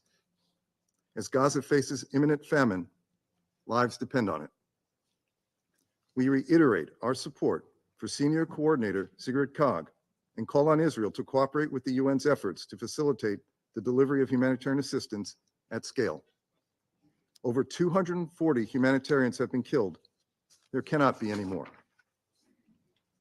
We reiterate our call for Israel to implement immediate measures to remediate deficiencies within its deconfliction procedures so that humanitarian personnel can safely perform their life-saving work.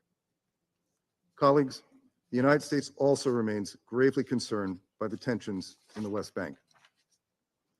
We strongly condemn the murder of 14-year-old Israeli Binyamin Akimir and the violence against Palestinian civilians and their property that ensued after his disappearance, resulting in dozens of injuries, property damage, and the killing of 2 Palestinians, 24-year-old Jihad Abu Alia and 17-year-old Omar Ahmad Abdelghani Hamid.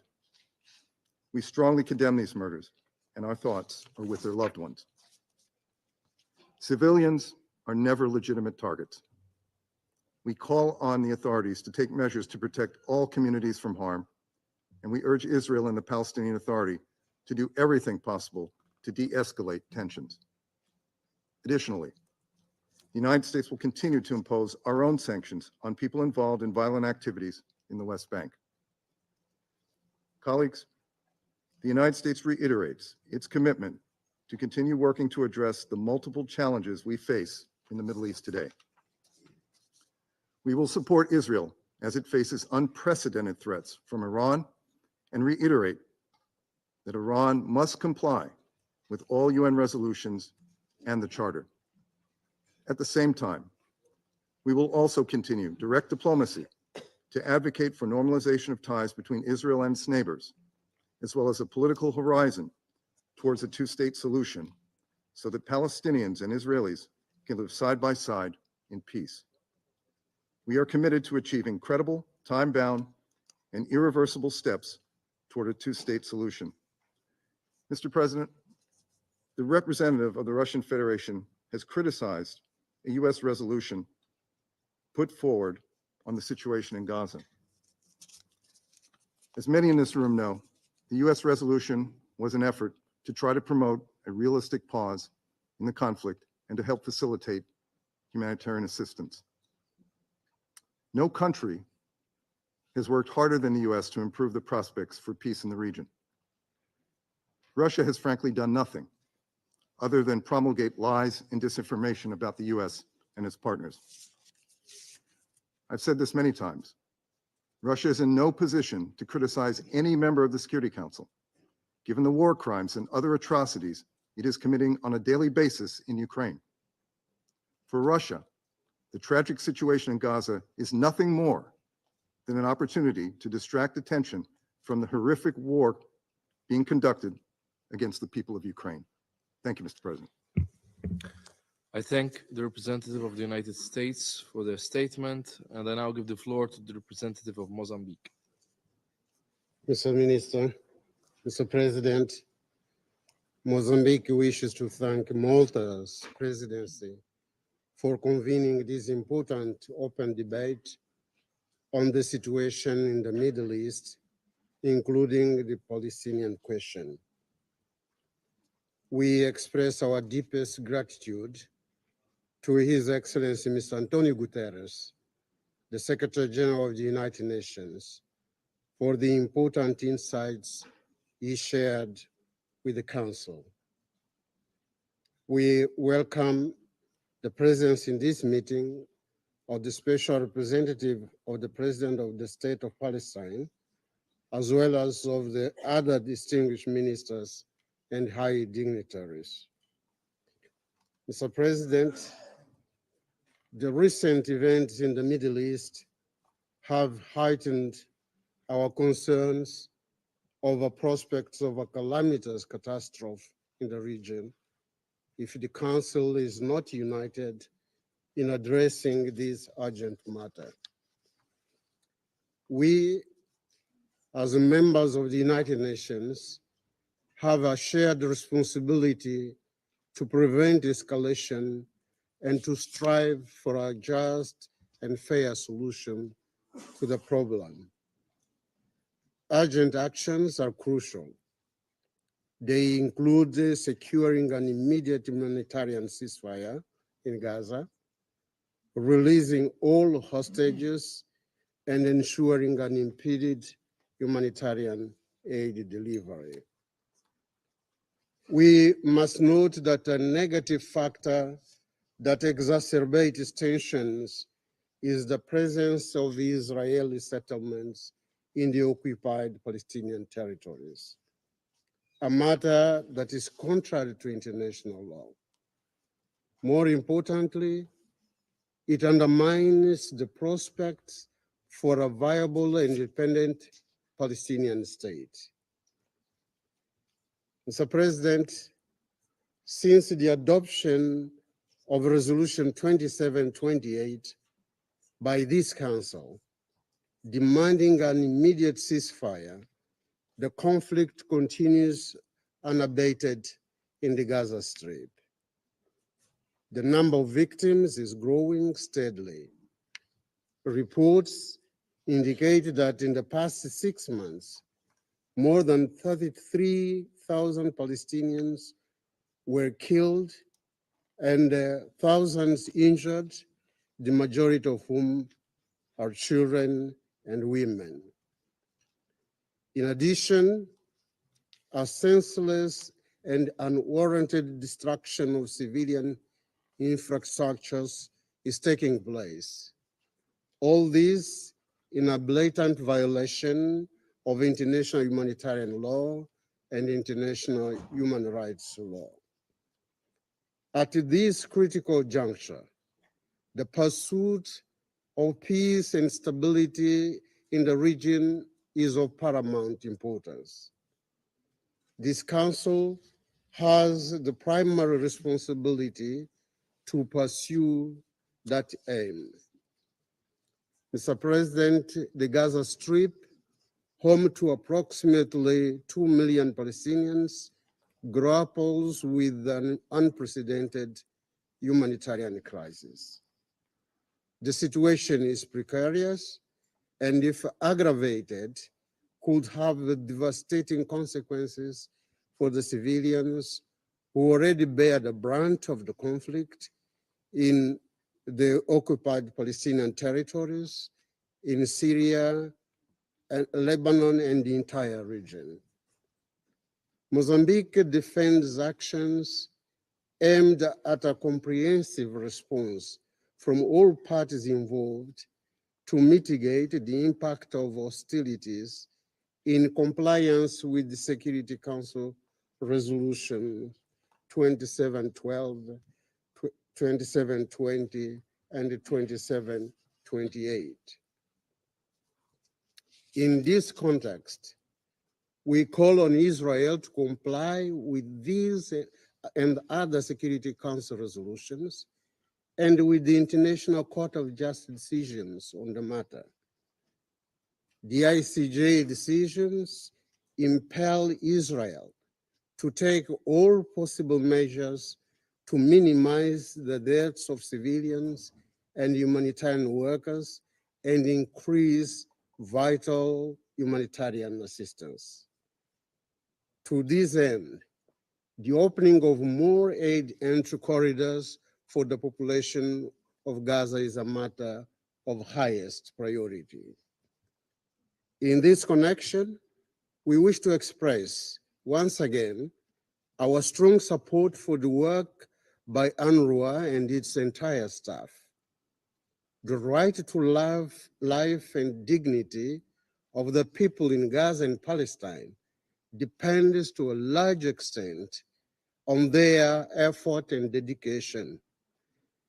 We express our deep sorrow for and the condemnation of the tragic loss of the humanitarian workers from the World Central Kitchen. They were brave in providing essential food aid to civilians in Gaza. Their selflessness and dedication to helping others are highly commendable. Mr. President, Mozambique stands firm in our recognition of the unalienable right of the Palestinian people to self-determination, political independence, and sovereignty. This right is deeply anchored in the Charter of the United Nations, in principles and norms of international law, and in the rights of peoples and countries to govern themselves. They do not depend on a plebiscite, referendum, or judgment of other alien peoples and governments. Mozambique firmly defends the vision of a two-state solution of two independent and sovereign states, Israel and Palestine, both as members of the United Nations, coexisting as good neighbors, living side by side in peace and security as prescribed by the Charter of the United Nations. I thank you, Mr. President. I thank the representative of Mozambique for their statement, and I now give the floor to the representative of Guyana. Mr. President, thank you for convening this meeting, and I also thank Secretary General for his briefing. I acknowledge the presence of honorable ministers and other high-level officials in this meeting, including the Special Representative of the President of the State of Palestine, His Excellency Mr. Ziad Abu Ammar. Mr. President, this Council has had hundreds of meetings to discuss the Palestinian question since it was first seized of the matter in 1947. For Guyana, at its core, the Palestinian question is a question of justice. Thus far, justice has been delayed, and therefore justice has been denied to the people of Palestine for more than 7 decades. This injustice was born in violence and has continued to be manifested in further cycles of violence, with perhaps the worst manifestation beginning on 7th of October 2023 and continuing as we meet here today. It has also been manifested in repression of a kind that has put a stranglehold on the Palestinian nation and seriously imperiled its right to exist. The international community and the Council have consistently rejected these designs on the Palestinian people, reiterating their inalienable rights, including their right to live in freedom and dignity in a state of their own. Notwithstanding, the injustice continues, necessitating greater efforts by this Council and other United Nations bodies to bring about compliance with their decisions on the Palestinian question. This is the fundamental difficulty in addressing the injustice against the Palestinian people: non-compliance with legally and morally binding decisions, and a lack of accountability for this non-compliance. The Council needs a new approach that would yield sustainable results. Mr. President, Excellencies, the latest cycle of violence against the Palestinian people in the Gaza Strip has created a crisis of catastrophic proportions. It may take generations for the consequences to be addressed. Homes, schools, hospitals, roads, and other critical infrastructure have been destroyed, concomitantly depriving more than 2 million Palestinians of their right to be free from arbitrary interference of their homes, to education, to healthcare, and to a dignified existence. This war is also leaving a devastating human toll, with nearly 34,000 Palestinians killed and close to 80,000 injured since October 7th. The occupying power, Israel, has described this war as a war to destroy the capabilities of Hamas. In reality, however, it is a war that is destroying women and children at a disproportionate rate. They represent almost 70% of those killed. It is also a war that has created fatal levels of insecurity for civilians and humanitarian personnel, including UN personnel, with more humanitarian workers killed over the last 6 months than in any single conflict in a single year. Mr. President, dear colleagues, having considered all of the deprivations to which the population in the Gaza Strip has been subject to since October 7th, one can justifiably conclude that a deliberate strategy of collective punishment of the worst kind is being inflicted on the Palestinian people. This strategy involves indiscriminately wounding civilians while simultaneously shrinking their access to health care. It also involves a systematic decrease in the safe places to which they have access, cramming them into smaller and smaller spaces while simultaneously threatening to bomb those same spaces. This strategy has also incorporated starvation as a method of warfare, evidenced by, inter alia, attacks on those attempting to meet the needs of starving Palestinians. Palestinians themselves have been fatally attacked while seeking sustenance. The results of this strategy have been malnutrition, famine, disease, and death. It must stop. The occupying power has obligations on the international law, including international humanitarian law, with which it must strictly comply. In this context, Israel is obligated to implement the orders issued by the International Court of Justice on 26th of January and 28th of March, and Guyana calls for full compliance. Guyana reiterates its call for an immediate and sustained ceasefire in Gaza, as demanded in Resolution 2728. Without a ceasefire, humanitarian efforts in Gaza will not have the desired impact of alleviating the suffering. We stress the importance of additional routes into Gaza to scale up humanitarian relief and call on Israel to immediately implement its decision in this regard without impediments. Guyana also underscores the importance of the work of agencies providing critical support to the Palestinian people. In this regard, we stress the importance of UNRWA as an indispensable lifeline for Palestinians. We further stress the need to ensure adequate funding for UNRWA. Mr. President, Excellencies, as we discuss the current catastrophic situation in Gaza, as a result of the violence unleashed by Israel since the 7th of October, attacks by Hamas, both of which we condemn, we must not forget that this is a symptom of the failure to address the core issue, that of a two-state solution where the peoples of Palestine and Israel live side by side. Indeed, Mr. President, Excellencies, and colleagues, as this Council prepares to consider the state of Palestine's membership of the United Nations, Guyana sees a perverse paradox. We have, on the one hand, a situation where one of the two states, the state of Palestine, who, notwithstanding the horrors they continue to face under decades of occupation, continues to believe in this United Nations and is therefore here before us once again to seek membership.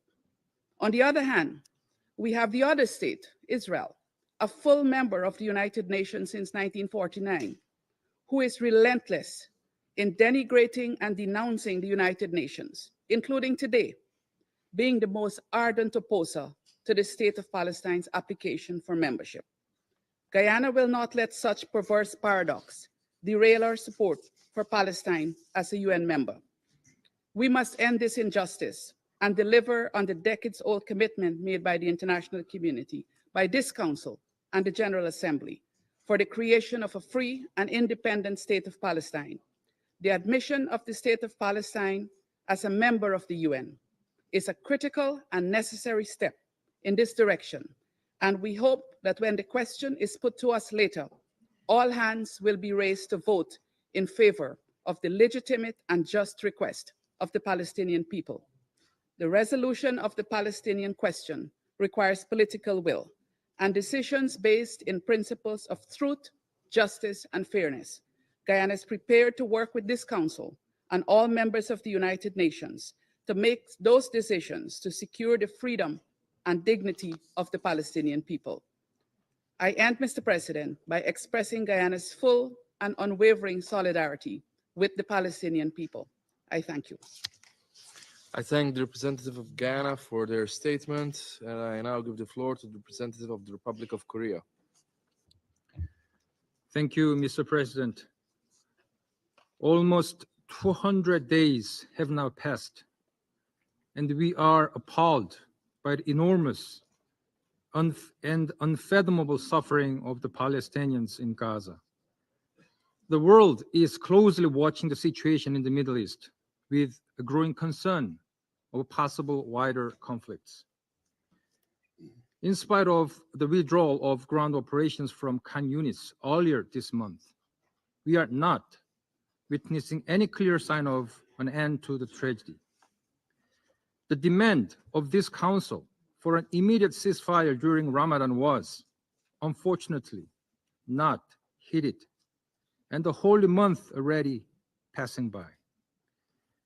Diplomatic efforts by Egypt, Qatar, and the US are ongoing, but the discrepancy between the parties is not being narrowed enough to achieve the final deal. The strong will of the international community to end this conflict is urgently needed. When we think about the solution to this conflict, we also have to keep in mind that the direct cause of the current situation was the terrorist attacks by Hamas against Israel citizens on the 7th of October 2023. These attacks, the worst in the history of Israel, deepened the agony, mistrust in the cycle of violence in Israel and Palestine. These terrorist attacks against innocent civilians cannot be justified and must be condemned. We also take note of the call of the international community for settling the Palestinian question, not only to achieve the just and right aspirations of the Palestinian people, but also to guarantee the security of Israel and to prevent a recurrence of similar attacks against its citizens. Mr. President, to end the vicious cycle in this region, we need to take a long-term approach to realize the serious two-state solution.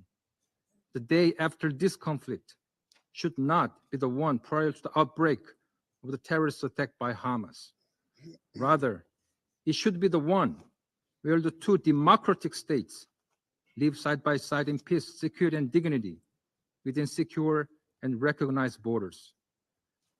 For a permanent peace in the Middle East, the two-state solution is not an option, but a necessity. To resume the dialogue between the parties, an immediate ceasefire leading to a lasting and sustainable one should be achieved at an earliest possible juncture. Too many people have been killed, including over 13,000 children, and it is time to end the atrocities that have now persisted for a half a year. In this regard, any ground operation into Rafah is unacceptable. And based on the ceasefire, the entire global community should focus on reconstruction of the Gaza Strip and the rehabilitation of the surviving Gazan civilians. As this council has discussed yesterday, UNRWA, which is the backbone of humanitarian efforts in Gaza, should play a pivotal role in this process.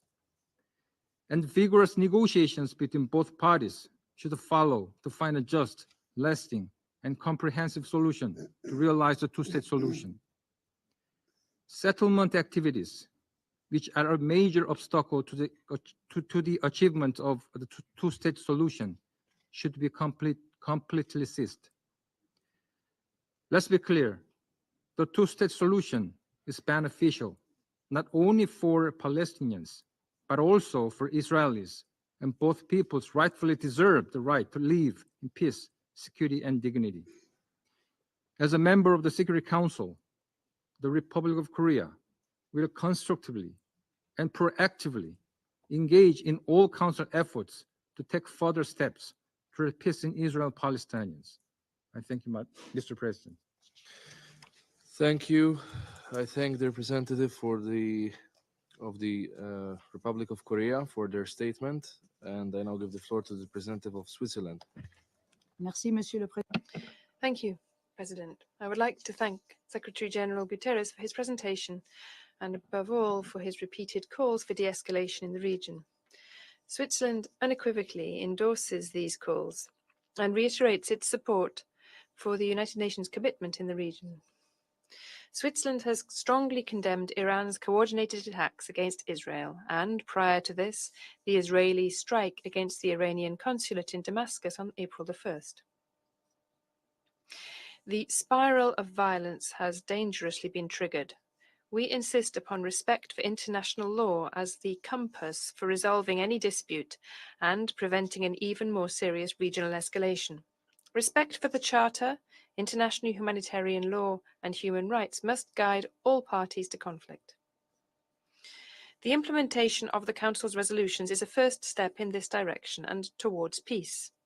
Since Hamas's acts of terror on October the 7th, condemned by Switzerland, we have adopted 3 resolutions which have not been implemented.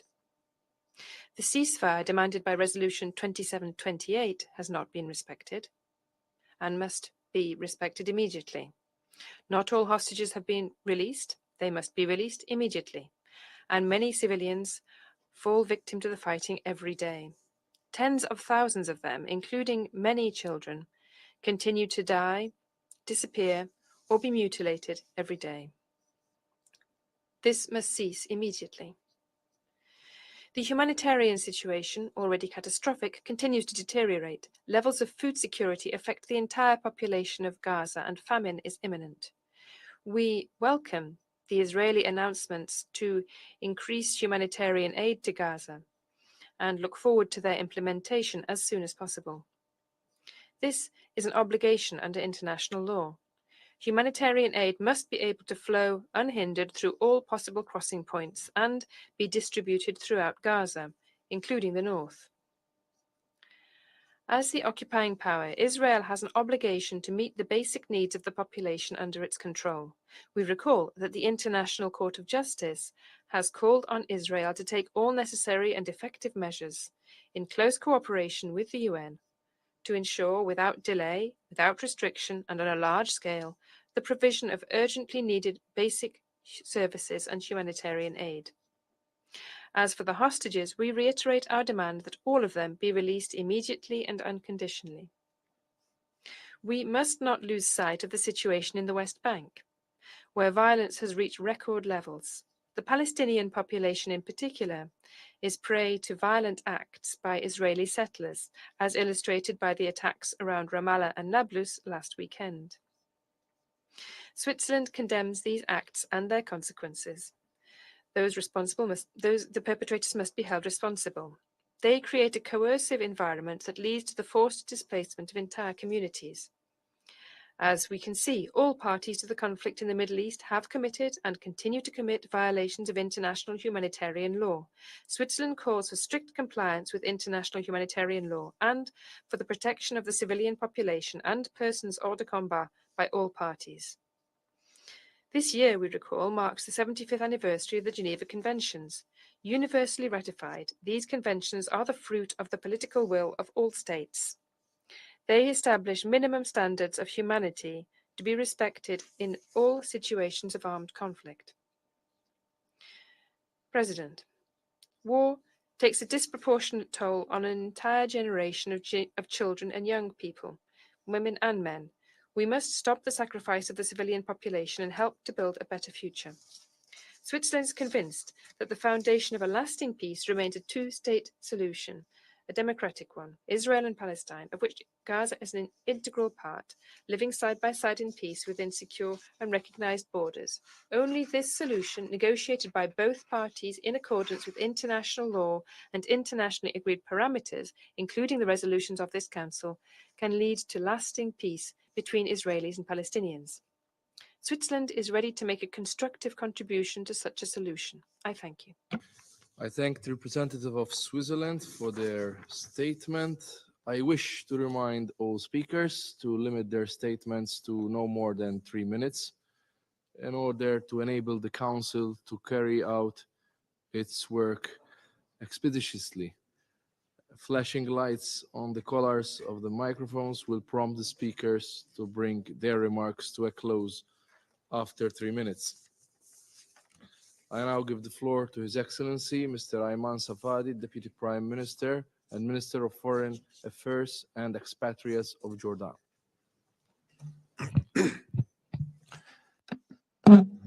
In the name of God, the merciful, the compassionate, Your Excellency, Mr. President, dear colleagues, peace and blessings of God be upon you. Israel destroyed Gaza. It displaced 2/3 of its population. Israel turned its schools into rubble and its homes into wreckage and its streets into debris. Israel's aggression has exposed a mentality of barbarism, racism, and vindication, a mentality that disregards the human value and disrespects international law. It is fueled by hatred. Its crimes point to international powerlessness and selectivity in the application of international instruments. Israel killed nearly 34,000 Palestinians, 13,000 child, and a similar number of unarmed mothers. Some of them were killed with Israeli bullets, others under siege, as starvation was used as a weapon and torture in retaliation. It's a round of falsehood. The world has never seen such arrogance and inhumanity in modern history.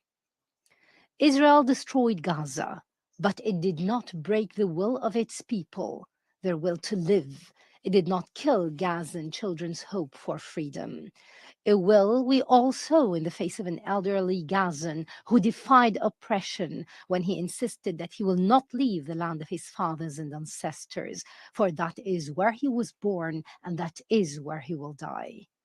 A hope we saw in the smiles of Gazan children who were deprived of their childhood by Israel. However, Israel failed to steal their dreams of a free Palestinian homeland. Israel displaced the Gazan child Mohammed Khalil Abu Shahar from the Nusayrat refugee camp to Rafah. Over there, Mohammed fetches water and bread every morning. That's if he finds them. He brings them to his family. Israel deprived him of his school, but every day he attends a lesson in a refugee tent with peers who insist on learning. Mohammed says he doesn't want war. Instead, he wants future. He wants life and dignity. This free homeland is a right of the Palestinian people, a right that will not die because an entire people stand demanding for statehood. It will not be slain by the oppression of the occupation or its wars, settlement, the terrorism of its settlers, or their attempt to change the historical and legal status of the Islamic and Christian holy sites in Jerusalem, and the siege of the freedom of worship. Peace, stability, and security will not be achieved until the dream of the Palestinian children is embodied. It's a right in an independent and sovereign Palestinian state on Palestinian national soil. This is the Palestinian right, and this is the fact and truth that must be recognized by all those who seek security and peace for our region. Dear colleagues, occupation and peace are two extremes that cannot be reconciled. There is no peace as long as the occupation remains. There is no security as long as the Israeli injustice continues to deny the humanity of the Palestinian people and the right to life, freedom, dignity, security, and statehood. Recognize the independent Palestinian state along the 1967 lines with occupied Jerusalem as its capital. Accept the state of Palestine as a full-fledged member of the United Nations. Do so to uphold justice, to make peace triumphant, to reject injustice, to cry out against falsehood. Do not leave the future of the region, the future of Palestinians, Israelis, and all the peoples of the region hostage to the obscurantism of some racist extremists in the Israeli government. They are only pushing the region towards the destruction of wars and the catastrophism of chaos. They besiege it in the narrowness of hatred and abhorrence. Dear colleagues, the danger of escalation and the expansion of the war in Gaza regionally is on the rise with each passing moment. Each moment that witnessed the continued aggression on Gaza, the deepening of oppression, and the entrenchment of the occupation in the occupied West Bank and Jerusalem. The moment where the prospects for a political solution seems further away. Signs of this escalation were evident last week when Iran responded to Israel's bombing of its consulate in Damascus. Iran has said it will not escalate further. The Israeli government must also be prevented from escalating further and from dragging the West into a regional war, a war that would distract attention away from the crisis in Gaza, with increasing international pressure demanding an end to it. De-escalation is a regional and international necessity. It must begin with an end to the aggression on Gaza and an end to the humanitarian crisis that continues to exacerbate. This is the fundamental issue. In addition to ending the oppression, tyranny, and cruelty in the West Bank, including occupied Jerusalem, we must find real prospects for just peace. That should be our focus. Dear colleagues, we in the Hashemite Kingdom of Jordan stress the need to work collectively to prevent further escalation, and we will not allow anyone, neither Israel nor Iran, to turn Jordan into an arena for conflict. We will protect our security and the security of our citizens. We will counter with all our capabilities and competencies, counter any attempt to breach our airspace or endanger the security of our citizens, whether by Israel, Iran, or anyone. The Hashemite Kingdom of Jordan will continue to stand with the brotherly Palestinian people. It will remain a voice for Palestinian rights and a force for just peace. This is exemplified in an independent and sovereign Palestinian state established on Palestinian national soil, living in peace and security alongside Israel. That is the only way. This round of falsehood in Palestine lasted for too long. Its injustice went too far. Its oppression transcended all limits. Israeli extremism, no matter how oppressive and unjust, will not be able to kill the will of the Palestinian people for freedom. The aggression on Gaza will not bring security to Israel, nor will it perpetuate the occupation in the West Bank and East Jerusalem. It will not threaten the Arab and Islamic identity of the Blessed Al-Aqsa Mosque, Al-Haram al-Sharif. Only peace can end occupation, fulfill rights, and guarantee peace and security for Palestinians and Israelis. The Security Council must adopt a binding resolution for a ceasefire in Gaza. This is a decision that necessitates the Council's legal responsibility, and it should be a result of the devastation caused by the war in Gaza. Israel cannot be allowed to storm into Rafah. That would mean allowing a new massacre to be committed against 1,500,000 Palestinians trapped in the city. We warn against this attack and its repercussions. The Security Council must oblige Israel not to invade Rafah. We call on everyone to support the efforts of the Arab Republic of Egypt, the State of Qatar, and the United States of America to reach an exchange deal that would lead to the release of hostages and ensure a ceasefire. Nothing justifies the fact that the Council did not adopt a resolution requiring Israel to open all crossings for humanitarian aid. The famine in Gaza is real. The humanitarian needs of the people of Gaza will not be met unless all crossings are opened and unless the UN organizations, especially the UNRWA, are able to operate freely, receiving and distributing aid. We in the kingdom are ready to send more than 500 trucks a day once Israel removes the impediments and allows UN organizations to receive and distribute aid. The international community must launch immediate international action that puts the region on the path to implementing an integrated plan to implement the two-state solution with specific time frames and binding implementation guarantees. We and our brothers will be active partners in this endeavor. We will spare no effort to make it a success and put an end to this conflict so that our region can enjoy peace and security as it deserves. Once again, we call upon you to impose this peace, recognize the Palestinian state, and ensure peace, security, and stability for the entire region and all its peoples. Thank you, and peace and blessings be upon you. His Excellency, Mr. Safari, for his statement, and I now give the floor to His Excellency, Mr. Mauro Vieira, Minister of Foreign Affairs of Brazil. Mr. President, distinguished representatives, I thank the Secretary General for his detailed briefing on the situation in Gaza, which remains deeply unsettling. As we convene once again to address the protracted Israeli and Palestinian conflict, we must confront escalating violence in Gaza and beyond, as well as humanitarian catastrophe that continues to unfold unabated in the Gaza Strip. We must heed the call by President Lula and refuse to remain indifferent in the face of the human tragedy. Such suffering can never be accepted as normal. Mr. President, a widespread, catastrophic regional war in the Middle East is in no one's interest. As the world witnessed in quite despite the concrete possibility of the spillover of conflict to the Middle East over the weekend, many horrifying thoughts crossed our minds.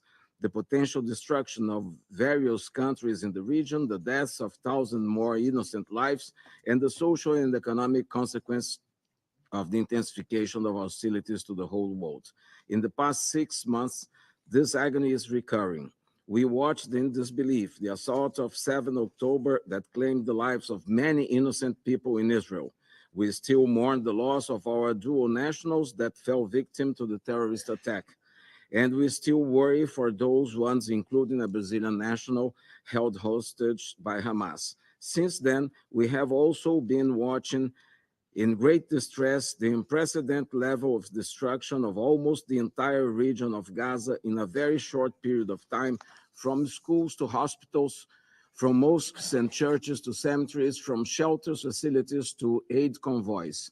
We have been dismayed by the assessment of the Food and Agriculture Organization that the level of food insecurity to which the population in Gaza is subjected is the highest that the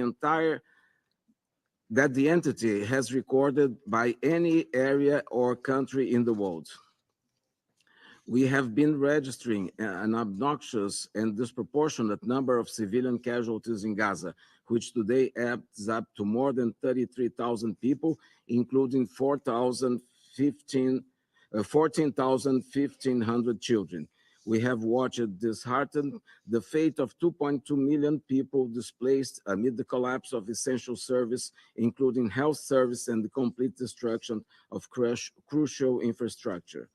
We have witnessed the unjustifiable killing of UN staff, media professionals, and humanitarian workers. In sum, we have watched with indignation the frequent assaults to the basic principles of international law in various countries in the region.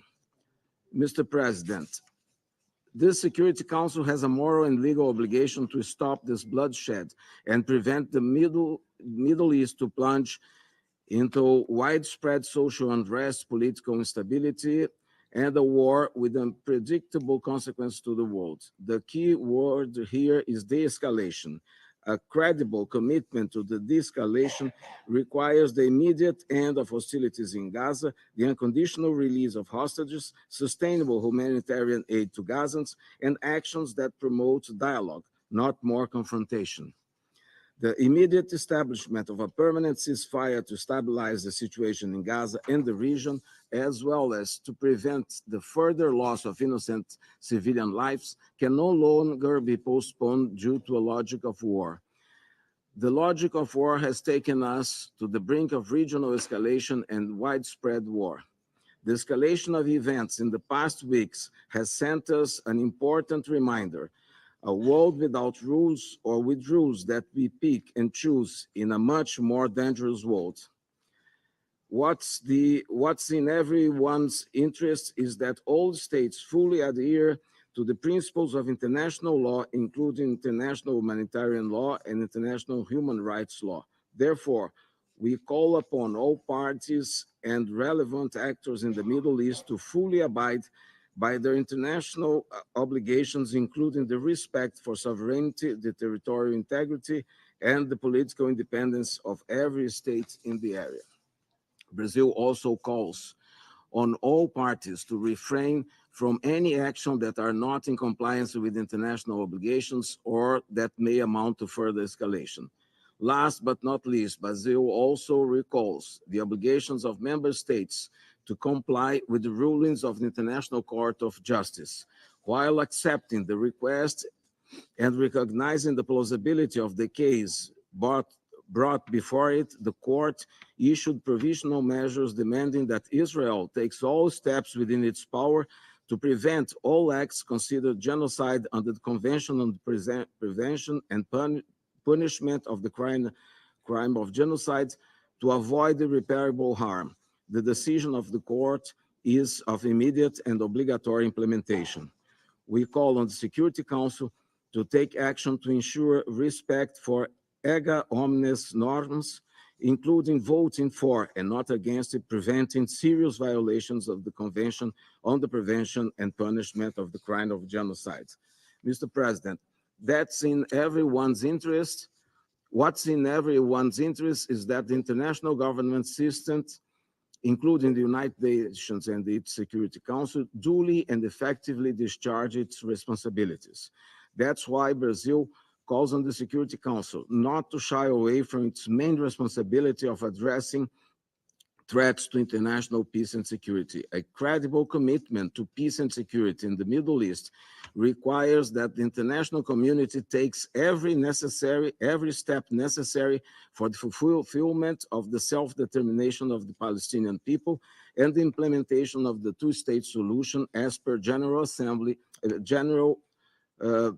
Resolution 181 of 1947. The international community must embrace actions that prioritize dialogue and diplomacy when considering the ways to facilitate a just and lasting resolution to the protracted conflict between Israel and Palestine. While commending Algeria's efforts on behalf of the Arab group to advance the application of the state of Palestine to join the United Nations as a full member, Brazil encourages the Security Council to assess such a request for its main merit, to redress by peaceful means historical injustice to the Palestine's legitimate aspiration for statehood. As President Lula stated before the League of Arab States in Cairo in January 2024, the decision on the existence of an independent Palestinian state was made 75 years ago by the United Nations itself.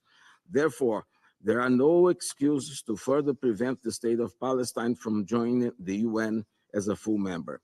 Additionally, 139 of the UN membership have already recognized the sovereignty of the state of Palestine. Brazil has done so in 2010, recognizing its territorial sovereignty along the lines of 1967 borders. Finally, the state of Palestine is already a full member of various regional and international organizations, as well as of relevant UN agencies. As a way of illustration, I cite UNESCO, UNIDO, UNCTAD, UNFCCC, OPCW, Non-Aligned Movement, the League of Arab States, the Organization of Islamic Cooperation, the G77, among others. Within these entities, the state of Palestine has acted responsibly and in accordance with the main tenets of international law and diplomatic practice. In 2019, Palestine took up the challenge of chairing G77, the largest coalition of developing countries in the United Nations. We reiterate thus our unwavering support for Palestine in its quest for further international recognition via diplomatic channels, while encouraging the remaining 54 countries that have not yet acknowledged Palestine as a sovereign state. We also welcome recent announcements of countries that expressed a will to do so in the near future. Mr. President, time has come for the international community to finally welcome the fully sovereign and independent state of Palestine as a new member of the United Nations. As for the ongoing hostility in Gaza, time has long passed for the international community to stop further suffering of civilians. As we are held accountable by young generations to fulfill the main promise enshrined in the UN Charter of sparing more innocent lives from the scourge of war, our focus should be to move towards healing the wounds and rebuilding the future. We have laid the normative basis for the consolidation of the territorial sovereignty of the state of Palestine through various decisions of the United Nations that outlaw occupation and annexation. We should now discuss ways to ensure the implementation of such norms through the engagement of the United Nations. Large-scale investment in economic development and infrastructure will be essential to ensure that Palestine achieves the long-term prosperity and stability its resilient people deserve. Sustainable development and economic empowerment are pillars of any lasting peace settlement. The latest events in the Middle East bear yet another testament to the fact that a lasting and sustainable solution for Palestinian question is not only a moral imperative, it's a tragic prerequisite for regional and global stability. peace and stability in the Middle East can only be achieved by the legitimate aspirations of the Palestinian people for self-determination and statehood is met. Let us summon the courage and determination to forge a path toward the just and lasting resolution to this decade-long conflict.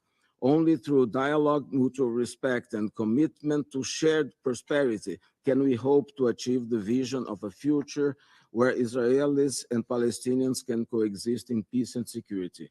We should not and need not depend on the whims of so-called rational actors that calculate and often miscalculate our future. All we need is to abide by the law. Thank you. I thank His Excellency Mr. Vieira for his statement, and I now give the floor to Her Excellency Ms. Celinda Sousa Lunda, Minister of Foreign Affairs of the plurinational state of Bolivia.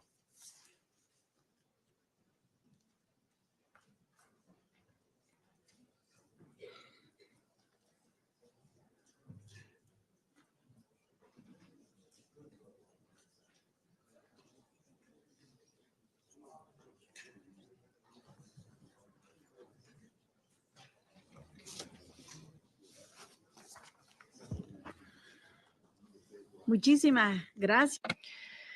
Thank you very much, President. I should like to thank you for the invitation to this session of the Security Council, and also thank the Secretary General for the broad and comprehensive report provided today on the situation in Gaza and the people of Palestine. Every day, with a great deal of pain and indignation, we see the bodies of girls and boys, women and men, who are innocent and buried beneath the rubble. Bodies which are torn apart without a second thought by the weapons and bombs of the occupying power, Israel. Since the 7th of October, 2023, over 33,634 Palestinians have been killed, over 80,000 injured, and over 1.7 million displaced, with the false pretext of a right to defense by the occupying power. Moreover, in this very Security Council, Israel shamelessly accuses humanitarian organizations and the United Nations itself of being financiers of terrorism, which is absolutely unacceptable. President, clearly, Israel has decided to disavow the principles of the Charter of the United Nations, of international law, of human rights, and international humanitarian law, in order to perpetrate a genocide against the Palestinian people. The escalation of tension in the Middle East is deeply rooted in the illegal occupation and the provocative actions of Israel in occupied Palestinian territory, which violates and constantly ignores United Nations resolutions. The genocide of the Palestinian people jeopardizes not only peace in the region, but also peace in the world, such that the United Nations has the responsibility to contribute decisively to the definitive resolution of this conflict, this bloody conflict. Bolivia echoes those voices which are demanding an immediate ceasefire. The Palestinians of Gaza cannot continue to be imprisoned within their own territory, without food, without water, without medicines, and without the most basic rights that a human being requires. The respect for life, for peace, and for security must be the fundamental principles in relations between states and peoples. We underscore the need to declare the world as a territory of peace. As has been said on numerous occasions by our President, Luis Arce Catagora. And there is a need to put a stop to the arms race. President, in this session of the Security Council, we reiterate my country's historic position. The Palestinian people has the legitimate right to self-determination and to exercise their sovereignty. Palestine must be a free, independent, and sovereign state, with the pre-1967 borders and with East Jerusalem as its capital. Thus, Bolivia embraces the Palestinian cause and will defend their rights in all multilateral spaces and courts. In this context, we fully support the incorporation of Palestine as a member state with full rights of the United Nations. Bolivia will always stand on the side of justice, life, and the self-determination of peoples. Palestinian brothers and sisters, you are not alone, because solidarity has no borders and no distances. The people of Bolivia is with you, and the peoples of the world are with you. I thank you. I thank Her Excellency Ms. Souza Lunda for her statement. I now give the floor to His Excellency Mr. Hussein Amir Abdullahian, Minister of Foreign Affairs of the Islamic Republic of Iran. In the name of God, the most beneficent and the most merciful. Holding this important and timely meeting. I'm here today at the meeting of the Security Council to share with you my country's positions regarding the important developments in West Asia, including the developments in Palestine and Gaza. Now I would like to present my country's position and a statement in Persian language. Mr. President, over the past month, the Security Council has held several meetings to deal with the various types of the war crimes and genocide by the Israeli regime against Gaza, which, despite the adoption of 3 resolutions and a press statement requesting an immediate ceasefire and the extensive and unrestricted delivery of aid to the people, have yielded no practical result. I repeat, no practical result. At the same time, during the same period, the Israeli regime has continued to kill and destroy with the utmost brutality, resulting, among other things, in more than 4,000 Palestinian civilians getting killed, mostly women and children, and the injury of tens of thousands of others. The forced displacement of the population of Gaza and deliberate destruction and of more than 70% of the residential areas and infrastructures, including the vast majority of hospitals. They are just some examples of the vast destruction for which the Israeli regime is responsible. Mr. President, the missile attack on the 1st of April on the Iranian diplomatic premises in Damascus showed yet again that this regime does not hesitate to violate the fundamental principle of the immunity of such places and people, as well as the known and well-recognized Vienna conventions. As the majority of the members of the Security Council declared at the April 2nd meeting here, the attack was a clear violation of the Charter of the United Nations, international law, and the Vienna conventions, and thus is strongly condemned. Regrettably, the Security Council had not taken any action during the past month to our official and repeated requests to prevent further attacks by the Israeli regime on Iran's interests, centers, and official military advisors of Iran who were there to fight against terrorism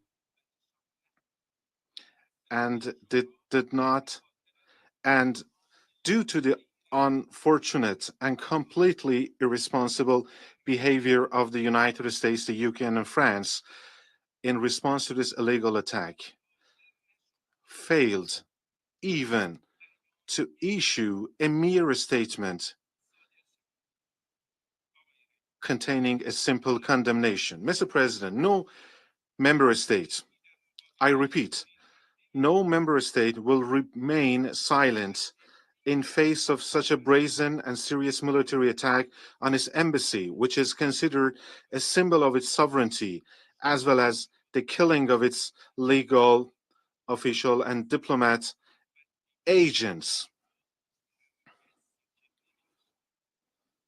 The Islamic Republic of Iran, which until recently had shown considerable restraint against other terrorist missile attacks, bearing in mind the dire situation in the region and willing to give the role of the United Nations a chance to prevent the escalation of the conflict, was faced with the continuation of the White House's green light granted to the Israeli regime, as well as the continued inaction of the Security Council in preventing these attacks.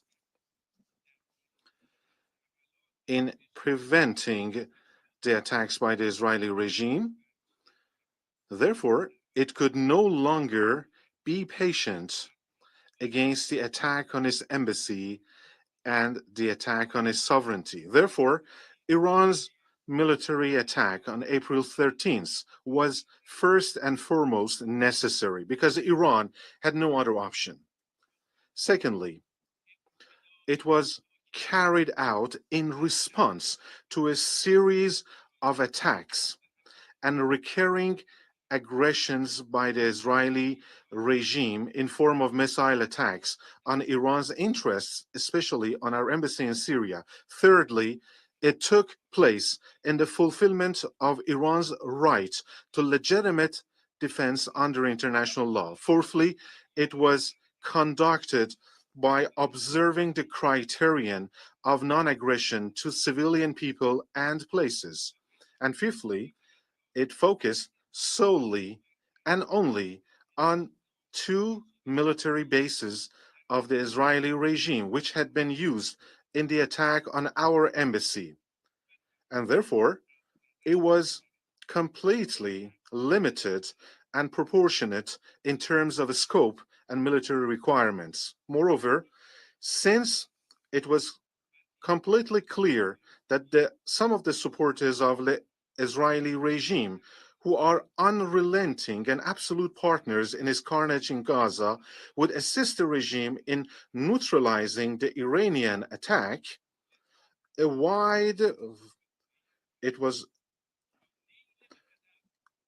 therefore our legitimate defense was done in a way to achieve our goals.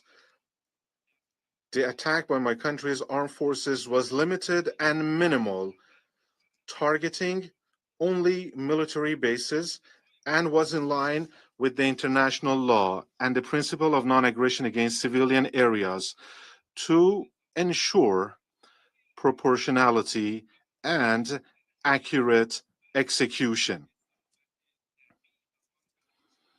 to achieve the goals. Mr. President, I emphasize again, Iran's legitimate defense and countermeasures have been concluded. Therefore, the Israeli regime, the terrorist Israeli regime, must be compelled to stop any further military adventurism against our interests. Certainly, in case of any use of force by the Israeli regime and violating our sovereignty, the Islamic Republic of Iran will not hesitate a bit to assert its inherent right to give a decisive and proper response to it, to make the regime regret its actions. This is an unchangeable decision. Mr. President, I would like to make it abundantly clear and loudly in New York that Iran has always been a positive part of regional developments, treading the path of stabilizing peace and lasting security, including the fight against terrorism, and will have no reservations nor compromise at all with any party over our national security and interests, as well as the collective security in the sensitive region of West Asia. The Security Council must compel the rogue and rebel regime of Israel to immediately stop the war in Gaza. I would like to assure you, Mr. President, that the Islamic Republic of Iran will remain committed to promoting peace and stability in the region. As a matter of fact, when we talk about sustainable security and stability in the region and countering terrorism, it is impossible not to mention the very significant and prominent role played by Iran's Revolutionary Guards Corps, otherwise known as IRGC, in the fight against terrorism. One cannot fail to praise the dedication and selfless sacrifices made by its commanders, especially Major General Qasem Soleimani and Generals Zahedi and Rahimi and their companions who were killed in the recent missile attacks against our mission in Damascus. There is no doubt that sacrifices made by General Soleimani and IRGC in restoring peace to the region and rushing to the aid of the governments of people of Iraq and Syria is known to everyone. In this line, Iran's anti-terrorism military advisors will continue as mightily as ever their efforts to achieve lasting security in the region. Mr. President, the crimes of the Israeli regime during the past days in Gaza and other areas of occupied Palestine, as well as its attacks on other countries in the region, are indicative of several undeniable facts, including, number one, the attacks of this regime have all it takes to be construed as the crime of aggression, war crimes, crimes against humanity, and crime of genocide, and therefore the regime and its allies are fully responsible, and all the commanders, perpetrators, and supporters of those crimes must be held accountable and brought to justice for their atrocious crimes. Number two, the essence and nature of the Israeli regime is based on aggression, occupation, terror, and genocide.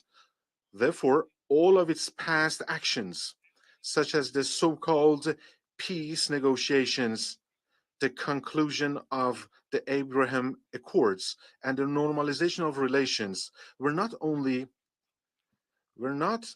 peaceful, but inherently and completely deceptive, and as a result, lacked any practical results to realize the inherent rights of the Palestinian nation. Number three, the developments and the resistance of Gaza in the last 6 months once again showed that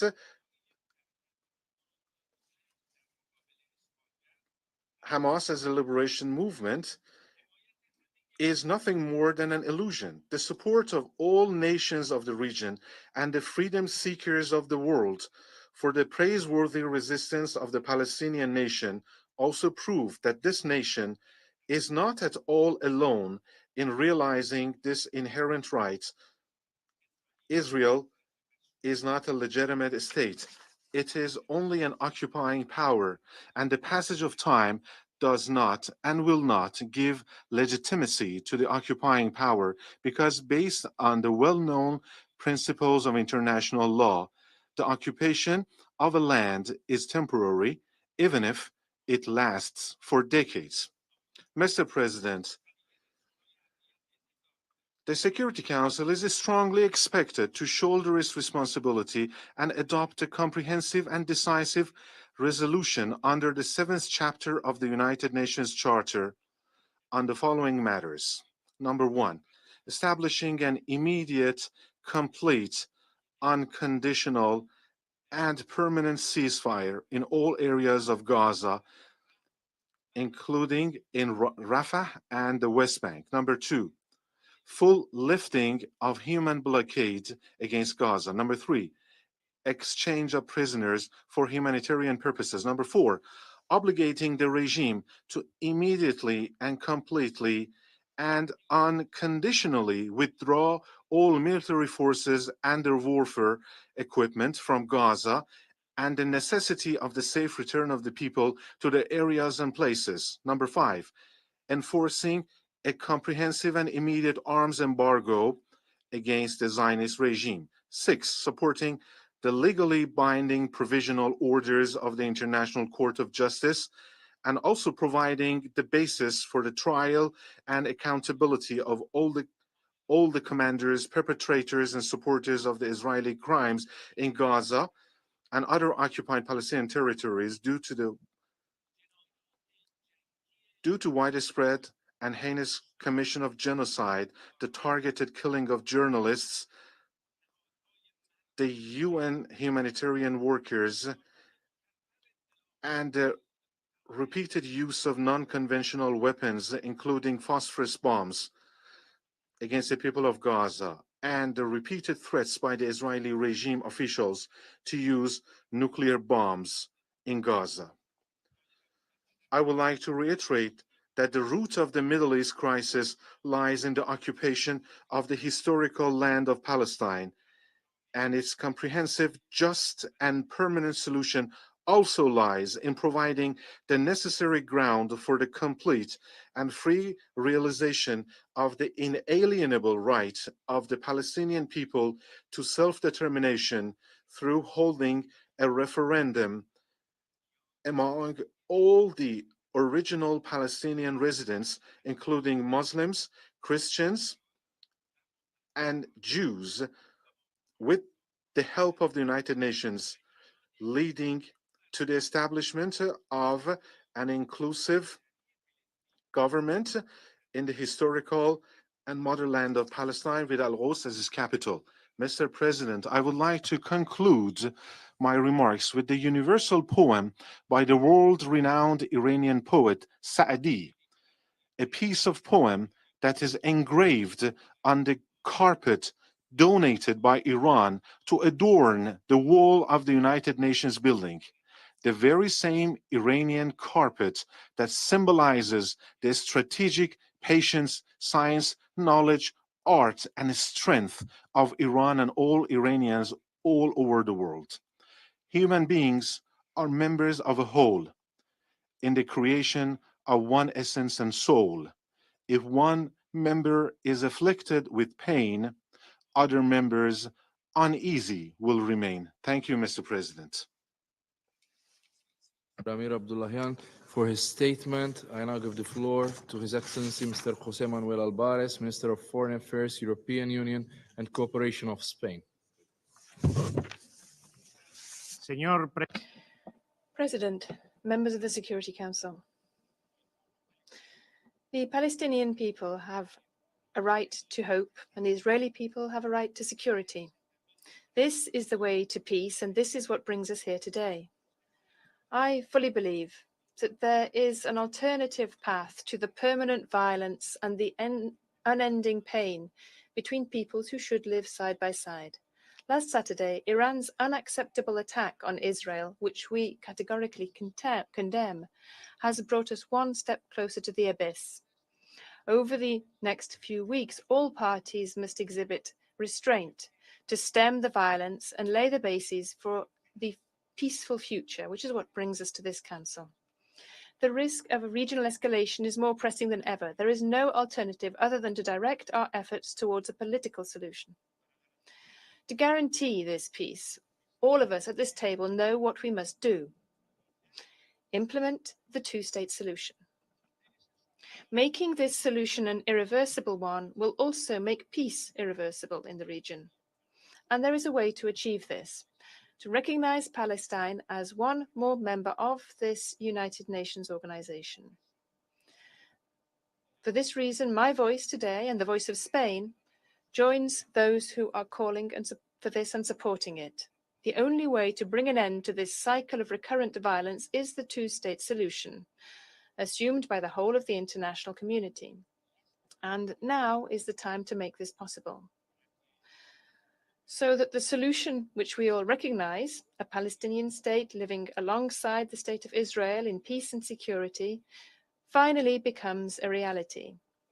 So that finally peace between Israelis and Palestinians becomes a reality. The establishment of the Palestinian state alongside the state of Israel is without doubt a question of justice, but it is also the only viable option for peace. For this reason, Spain has decided to join the 139 countries who have already done this and will recognize the state of Palestine and support its entry into the United Nations today in this Security Council. Spain will recognize the state of Palestine because the people of Palestine cannot be condemned to be a people of refugees. Also because this is the way to peace in the Middle East. Also because this is good for the security of Israel.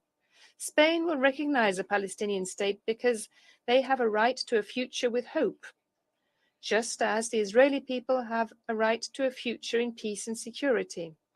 And following so many decades of pain, we know that one cannot exist without the other. Security in Israel and peace in the region are intertwined with the hope for the Palestinian people to have a state. Both have the right to this. Exactly the same right. Spain has proposed holding an international peace conference as soon as possible, whose aim would be to accomplish this solution. The European Union has aligned itself with this proposal, as have the League of Arab States and the Organization of Islamic Cooperation. In all, over 80 countries. I invite this Council and the Secretary General of the United Nations to take this proposal on, so that multilateral diplomacy in action can contribute to turning a new page in the history of the Middle East, that of definitive peace.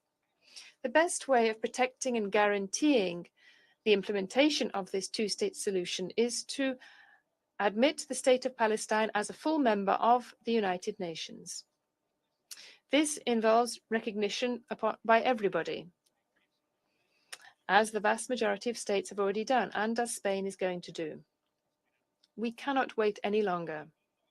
In May 1948, following 3 years after the Conference of San Francisco, which marked the beginning of this organization, the United Nations launched their first peacekeeping operation, the first of its history. This was 76 years ago, and that first peacekeeping mission was in Palestine. There is no more long-standing problem that this organization has faced. How much longer must we wait to resolve it? Hundreds of thousands of people, whole families, children, are at this moment being deprived of food, water, medicine, homes. How much longer must they wait? There are more than 100 hostages in the hands of Hamas. How many more days must they and their families wait for them to return home? Since that horrifying day of the 7th of October, violence has cost the lives of 1,200 Israelis and over 32,000 Palestinians. How many more innocent lives must be wasted? In addition, there is today a risk of the regional spillover and destabilization of the conflict, with unpredictable geopolitical, economic, and humanitarian consequences. This escalation must be halted. The spiral of violence must stop. The Palestinian people must have their seat in this assembly and their own state. And also the place and existence of Israel must be recognized by all of those who have not yet done so.